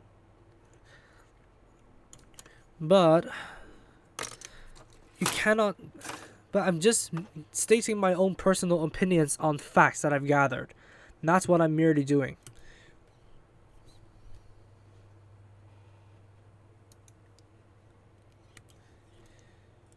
Yeah. Mr. Lee, you're correct. You kind of hate it when Mecha bitches about how old the molds of Gunpla are. Now, I will admit the new Xeon is a little bit on the nose for me. I just don't feel any interest about the new Xeon Gundam, so yeah, I will probably agree with Mecha, but yeah, the way he complains about the GLs, like, have you guys ever seen his GLs review? Like, the way he bitches about not having articulation because it's the G self. Like, what did you expect? Like, it's the G self. It does not have enough. It does not have articulation to match up to modern day standards. Not even the original G self has that. Like, it's not like it has like new armor retooling that caused it to encounter this issue. No, like, I gave it like a 7 out of 10 or 6 out of 10. I don't remember. I remember I gave it a 7 out of 10 because all the weapons work well. Like, I do not mind about the articulation because I expected that much from the GLs because it is based on the G self. Like, what did you expect?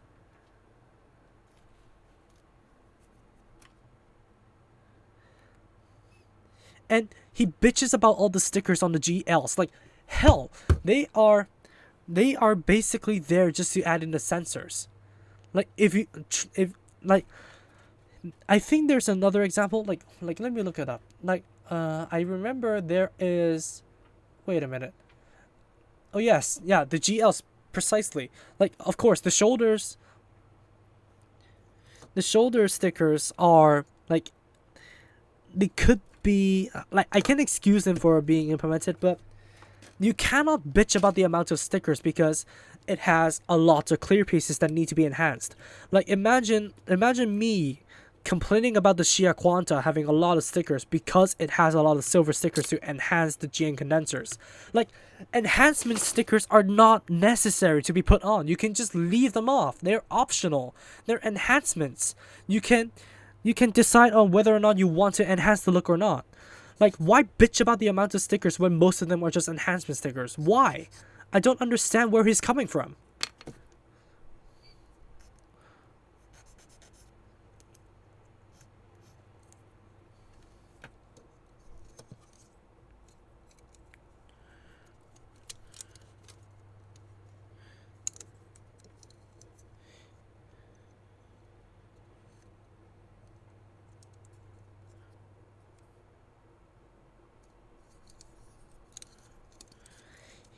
He wouldn't complain about it. That is injustice.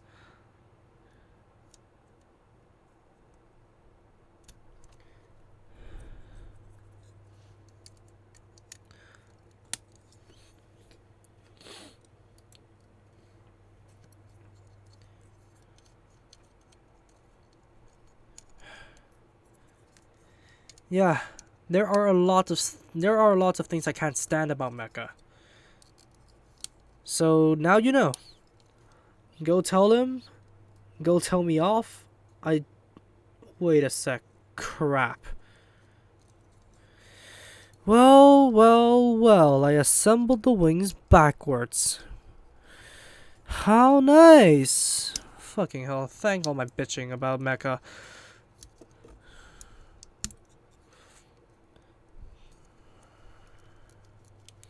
Yeah, I assembled the connector backwards, that's why.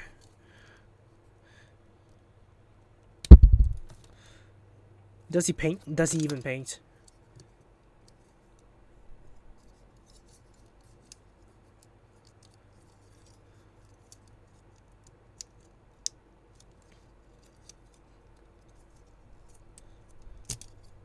Like, the inability of real modeling makes Mecha bad. Like, I don't really look at the modeling aspects. I don't only look at the context of the review. And if you cock up a lot of things constantly, consistently, like, you can cock up like many things. Like, you can cock up things I never expected you to cock up. Like, how can you miss the knuckle guards of the Marcosius? How could you miss the instructions telling you to rest the G-Else's claw with the blade, with the G-Else's grow up arms with the blade facing down? How could you miss the transformation of the Phoenix's crotch piece? How could you mess up the mounting ports of the how could you mess up mounting the ogre blades onto the back of the Risei 210? How? Like, I do not look at the model building aspects of reviews. I only look at the context. And if you somehow manage to cock up so many things consistently, then that's the deal breaker for me.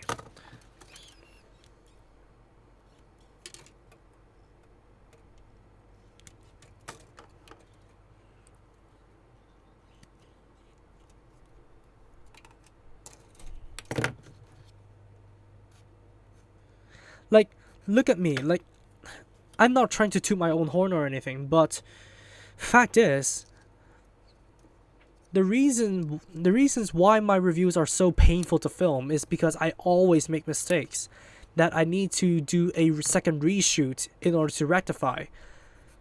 Like, I I am to myself, I am notorious for missing out stickers, and I'm trying to correct that constantly. Like, I'm trying to rectify that issue all the time.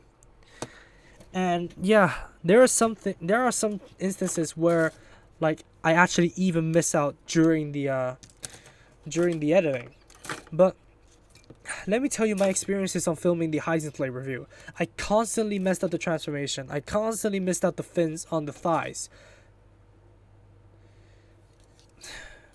And I actually just went ahead and did a reshoot, which makes my reviews torturous. I was not happy with the initial commentary I did with the Eurovision Gundam review. I went ahead and refilmed the entire thing. I cocked up a step, I refilm it. I missed out something, I refilm it. Like it's a pain, to be honest with you guys. And it is also a freaking pain to decide where the hell I should put the cut. But at least I rectify my mistakes. And also, like, the shelf presence test by Mecha is kind of a BS. Like, of course it will stand the frick out if you put it on a plot on its own. Like, he puts the kits that he's reviewing on the plot of his own. Like, the old shelf presence test, he's fine. Like, I have no problem with that, because he puts the Gunpla in a crowd of Gunpla to see whether or not it will stand the frick out. Like, but now he only puts the target Gunpla in a plot of its own in the quote-unquote shelf presence tests. Like, of course it is gonna stand out if you put it on a plot of its own. Like, what did you expect? Like, even the lamest of kits can stand out if it is placed in a space of its own. Like, how bad is that logic?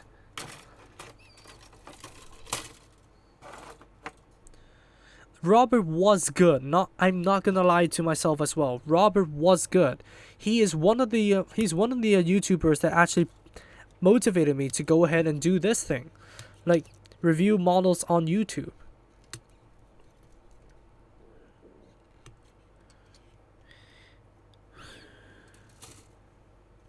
Okay, right. We need the sticker sheet back again. Yeah, Robert was good, but he kind of vanished. So, yeah.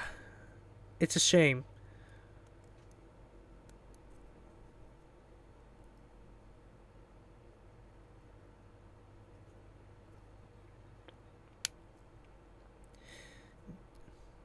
Now no, I do not have any problems with ranting about color inaccuracies, because I do rant about it myself. But it is oh frick. Okay, there we go. I also rant about color inaccuracies. Don't get me wrong. I do not have any problems with people ranting about where the hell are these supposed to be on. I do not have a problem with people ranting about. Oh no, frick! Come on. Now this is me going too fast. I have no problems with people ranting about color inaccuracies. I rant about color inaccuracies. Like, look at my Tertium review and the Merc 1 review. I rant about their color inaccuracies because their base colors are completely color inaccurate when compared to the line arts. But, however bad the results may be, I actually know how to freaking spray paint. Like, sure, I have an airbrush that I'm not using for most of the time, but yeah, at least I know how to freaking spray paint.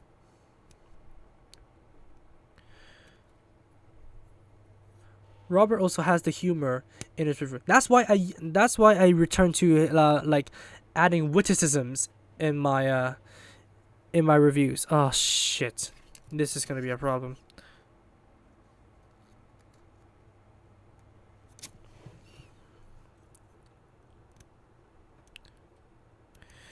This is gonna be a problem because I forgot to put the freaking stickers on before I put the white pieces on.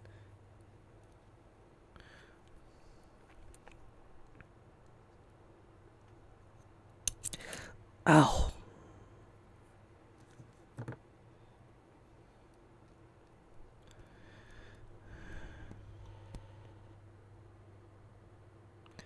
That hurt, but I didn't burst a vessel, so it's fine. It's fine. Don't worry about my finger. It's fine. It's fine. It's fine. It's fine. It's fine. It's fine. It's fine. It's fine. It's fine. I don't need to tell you guys anymore. It's fine.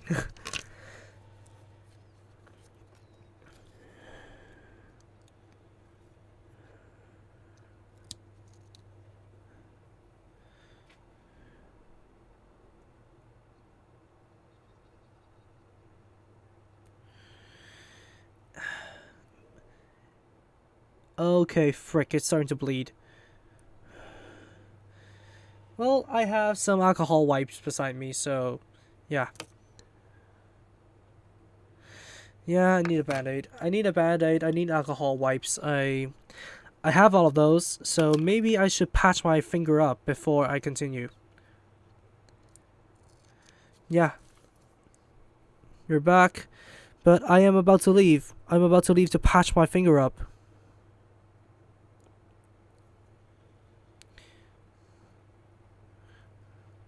The hell happened?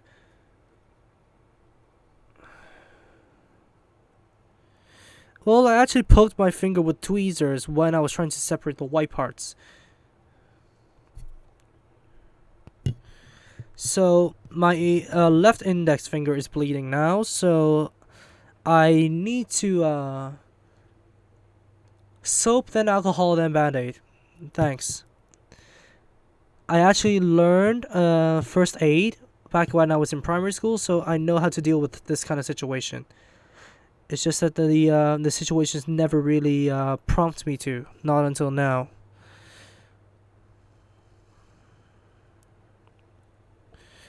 Actually, why do you fold over?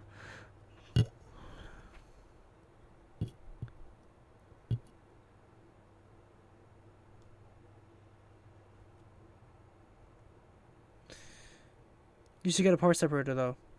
Yeah, I know, I know, I know. Type 3 V3 is dead, but yeah.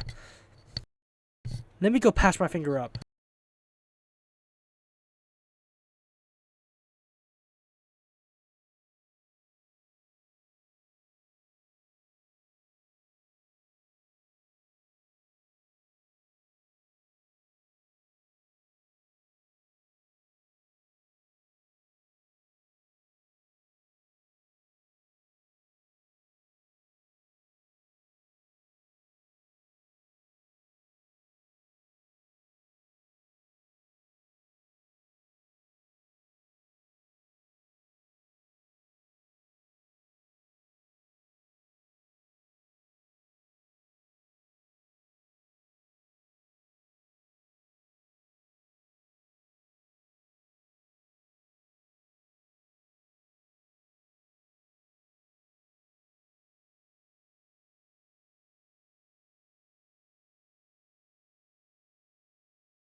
Hoi, I'm back.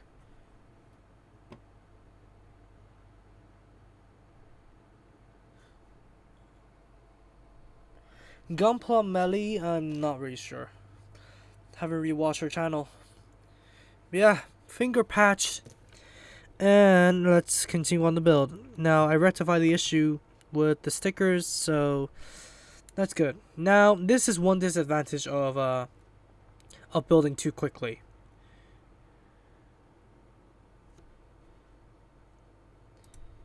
Hey DJ. Nice comments, just want to say thanks and leaving me. What do you mean by that? Anyways, the rifle is done, and okay, here we move on to the tedious part. The beam carry shield. Yeah, Melly is probably just there to flash her boobs. That's basically what she's done. Like, she, really do not want to bring that controversial topic up.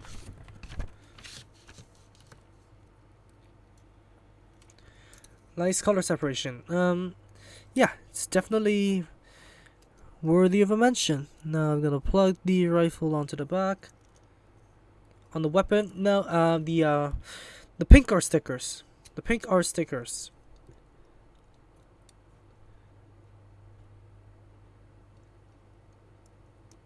Yeah, I know that, Eduardo. Right. Excuse my burps.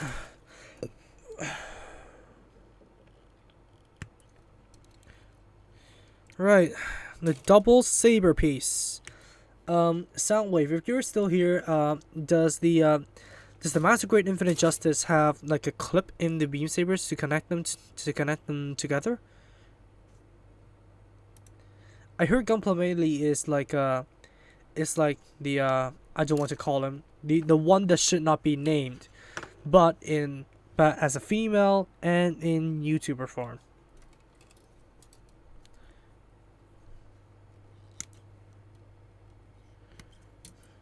Yeah, there are a lot of I don't want to say scumbags, but there are a lot of people that we do not agree with in the Gunpla community, especially with some of the public figures.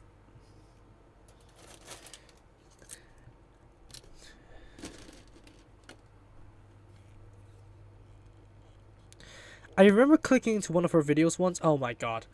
I have nothing to listen to in the background. I would go crazy without anything to listen to. Yeah, let me actually listen to the podcast. Like, listen to our last video.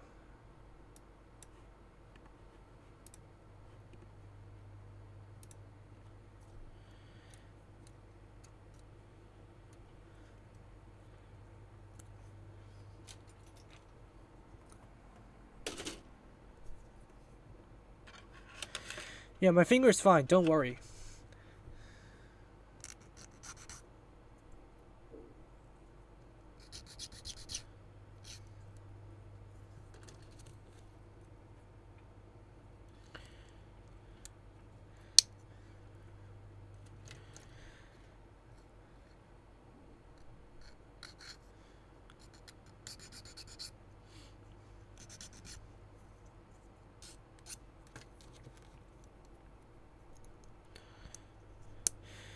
Okay, so that's done. Oh, right, that's the slot for the beam boomerang. I forgot. Well, we had our kinks. Yeah.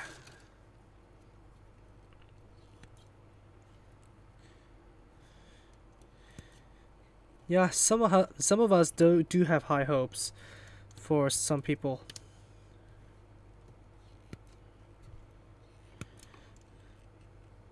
Oh yeah, for her. Yeah.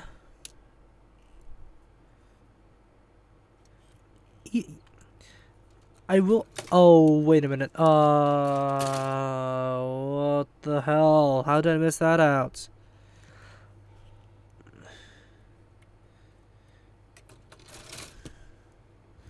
Like,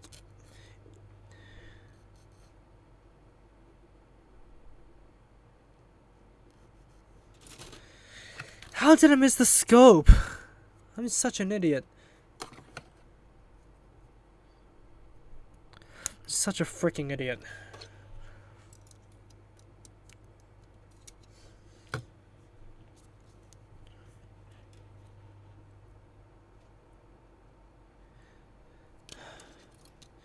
Yeah, I know. I'm getting tired. I need sleep. I know. I'm gonna get to that. I'm gonna get. Oh crap! Come on, OBS. Stay with me. Yeah, it's blatantly obvious that her selling point is her boobs. That's it. Like, I am fine with channels having their own individuality. Like, don't get me wrong. But if that individuality covers over the facts that a model could, like, covers, like, if that individuality gets in the way of showing what is included in the box or the functions of the gunpla correctly, then that's my deal breaker.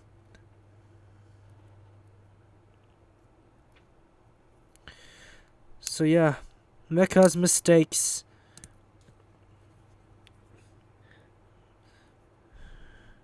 Mecha's consistent mistakes.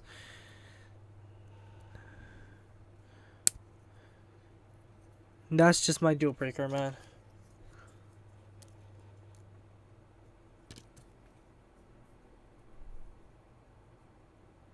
I'm gonna commit and watch until the end. Yeah, we're almost done here. We're almost done here. All I need to do is just simply show off the features of the. Wait a sec. Oh, there we go. Not really understanding what the beam carry shield is all about.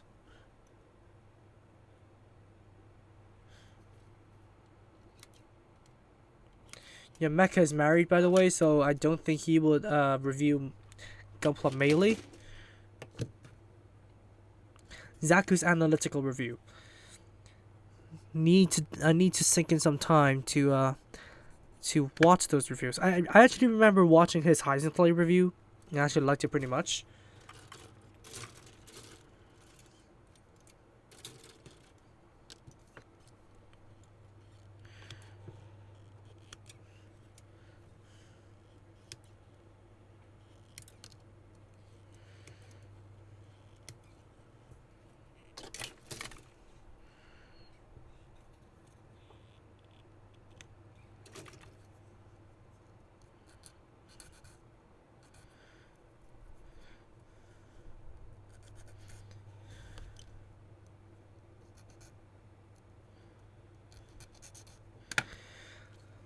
Okay. Let's.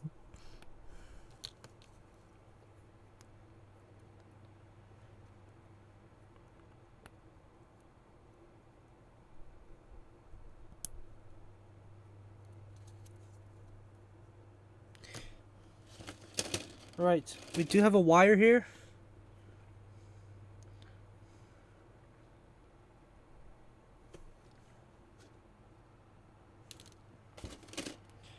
Oh really? Oh really? You had to separate.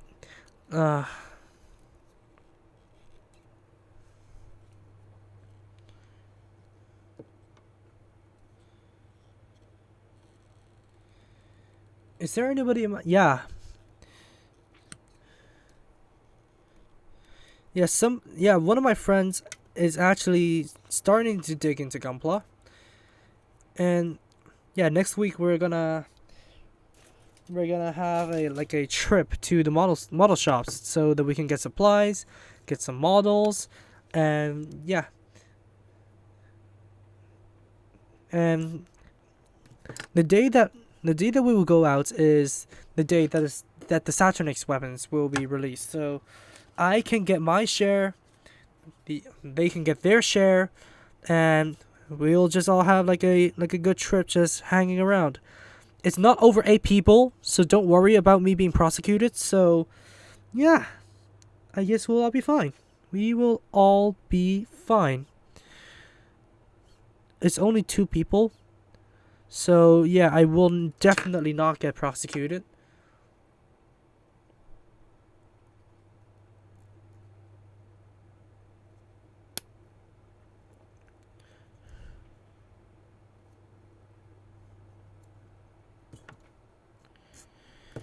Okay, that is the beam carry shield.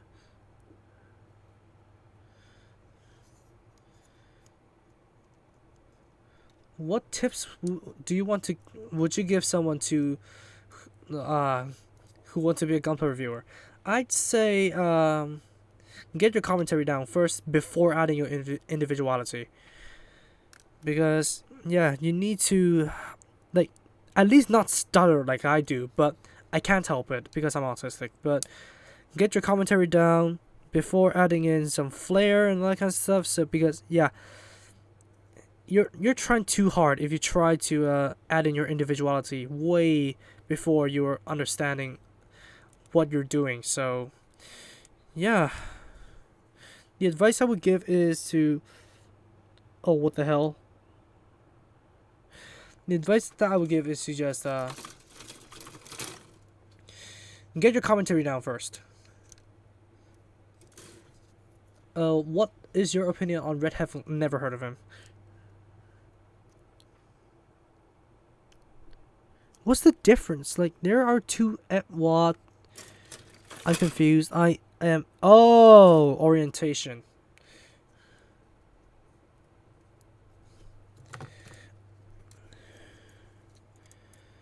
Okay, so here we have it. So here we have it. The Infinite Justice Gundam completed.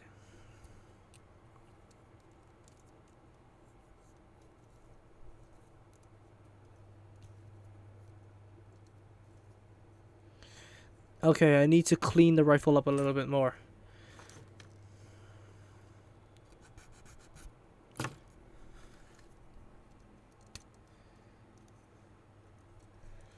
He needs more subs. It's just one video. It's a bit. His tips and his vids are chill, and he shows us what he's detailing. Oh yeah, I do detailing when I feel like it. So I may check him out. Good to know that somebody like that exists in the Gunpla community. Oh, let's take the cannons out, and there we go. Open up the wings, and here we have the Infinite Justice Gundam, fully loaded, without the beam effects. Of course, I'm not gonna deal with those today. But yeah, crap. It looks like I missed out vents. God damn it. That is another thing about building too quickly I overlook. You must give love, whether you're Shahryar. But yeah, you must give your love to the Gunpla while you build it. Yeah. Which is why I get frustrated with them. Because I want them to look their best. I want them to be their best.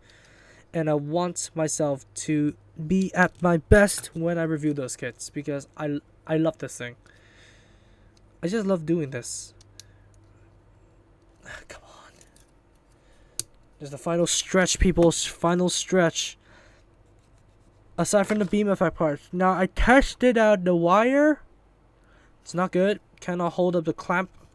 So yeah, I'm gonna address that in the review. That is gonna get its marks deducted from it as well, but most likely it's gonna be a 9 out of 10. But that's my temporary opinion. Yeah, Kakarot is good with lores. I consult him when I want lore advice. So here we have it. The Infinite Justice Gundam fully loaded. Why do the yellow parts look out of place? Which yellow parts? Like, there are not many yellow parts which are stickers.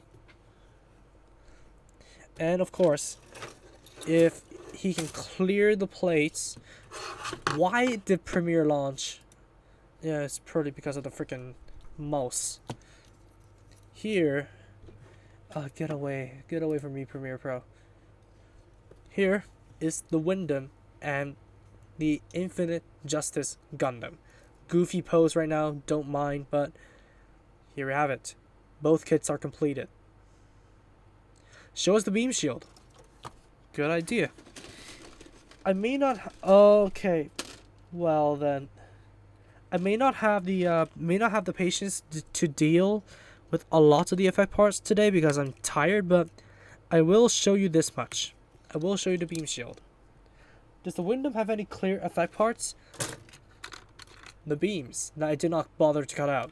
So yes, the beam sabers are functional. There are no toothpicks, no anything that is gonna fake it. So don't worry, the beams are included. I just didn't bother to cut them out.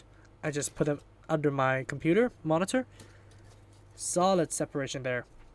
But I nailed the proportions. Yeah, we've seen from the Justice Knight that they actually nailed the proportions of the Infinite Justice. At least the mold. So here we have the beam shield. And I guess we should probably have the bayonet as well. Because we must activate all beams. Same as I haven't built the high grade strike freedom yet, so not that I would build it, but nah. But I feel like the beam boomerang effect is a little bit too short in my opinion. It needs to be longer, as long as the old high grade at least. So yeah, there are some impression points deducted from the shield, but the beam shield does look pretty good. Really liking this kit so far. Yeah, the beam blade is short. I'm thankful that somebody agrees with me. So bad Gunpla and all the highly educated videos that talk about Gunpla. Yeah, they should have gave us 2 beam blades. Yeah, this short blade does make sense for the boomerang, but it doesn't make sense if you want to use the beam straight from the shield. Like, it doesn't make sense that it is that short. Stab action. Where's the camera? Okay, here we go. The blue Windam, the pink Infinite Justice. Here I have both kits completed. Looking pretty nice. Well, the stickers are for the effect. Background plays more on the photography. But yeah, looking pretty good together. And of course, if you do have the because the adapters are not included in this kit, if you do have the Justice Knight or the Injustice weapon set, you can use the Phantom 2, not the Phantom 2, the Phantom 01 on some regular kits. So you can detach the entire thing and of course flip out the beak. I still want to think this thing as a manta ray though. It just looks like a ray, doesn't it? It looks like a ray more than a... Now that I look at it, the beak does actually resemble a falcon.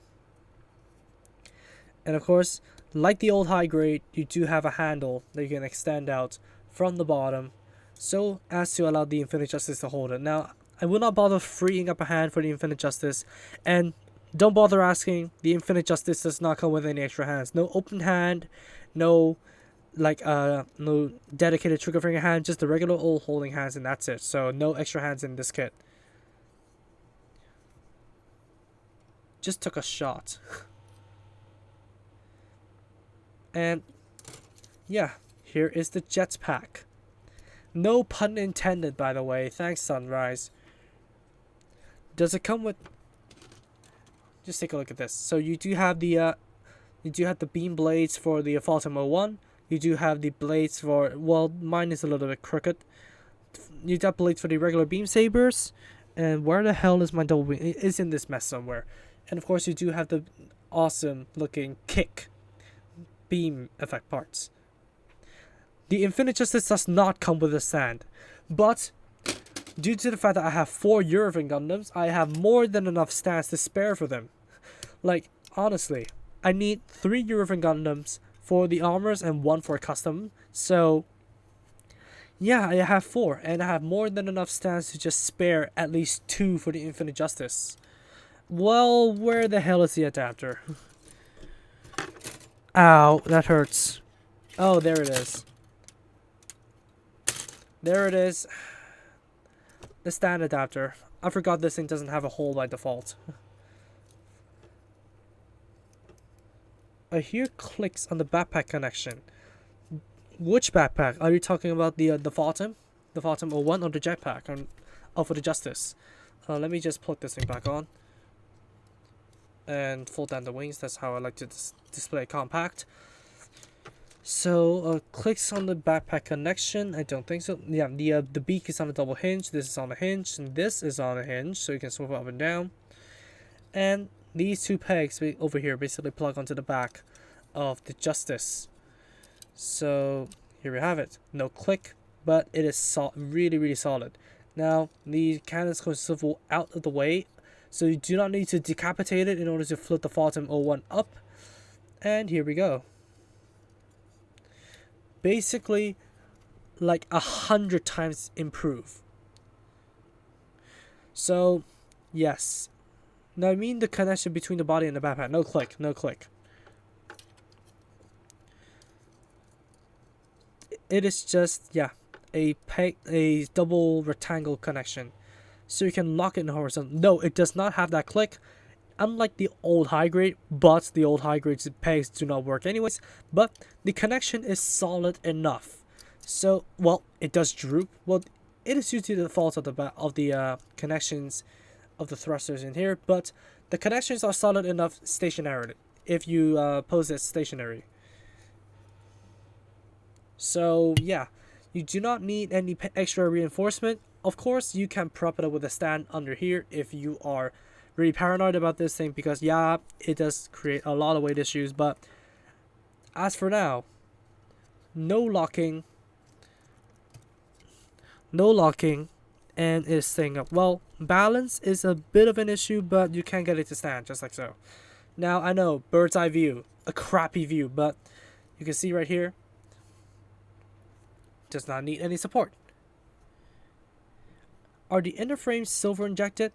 I don't know if you call this silver injected, but take a look at my H2 Magnum SV F Explosion review. The treatment they did to the silver frame actually is the same treatment, if not a little bit toned down, when compared to the H2 Magnum SV F Explosion mode. I was kind of considering not buying the Infinite Justice, but that just looks so good. Yeah, you cannot resist this thing. As much as I hate Sea Destiny, I love the designs. This thing here is no exception. Now, I will show off all the effect parts in the review, so don't you worry.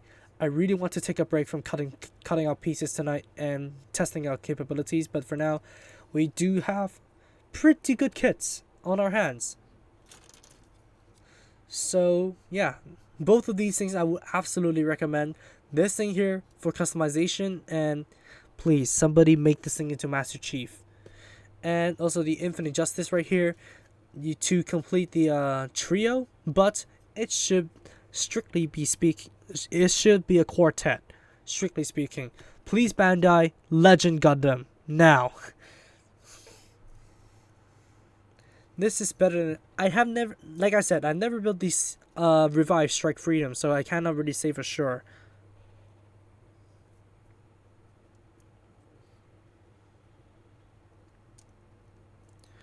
But yeah, so stay tuned for the review, and yeah, it was really like a fun time messing around with you guys. We need the HTC Legend, definitely.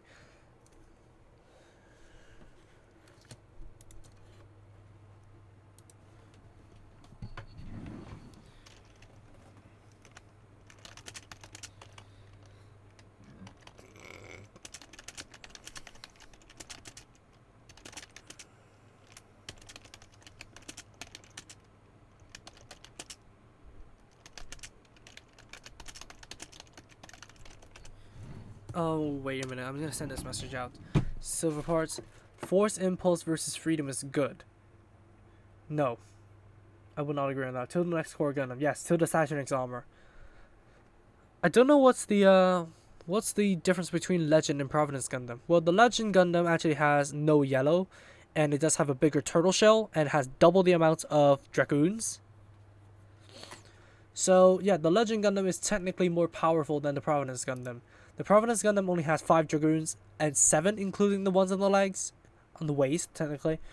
And the shell is a little bit like, it's just a round turtle shell, and it does have a little bit of yellow. So, yeah. this is gonna round it up for the stream. I enjoyed the time we dicked around in chat. So yeah, and these two kits are definitely really nice.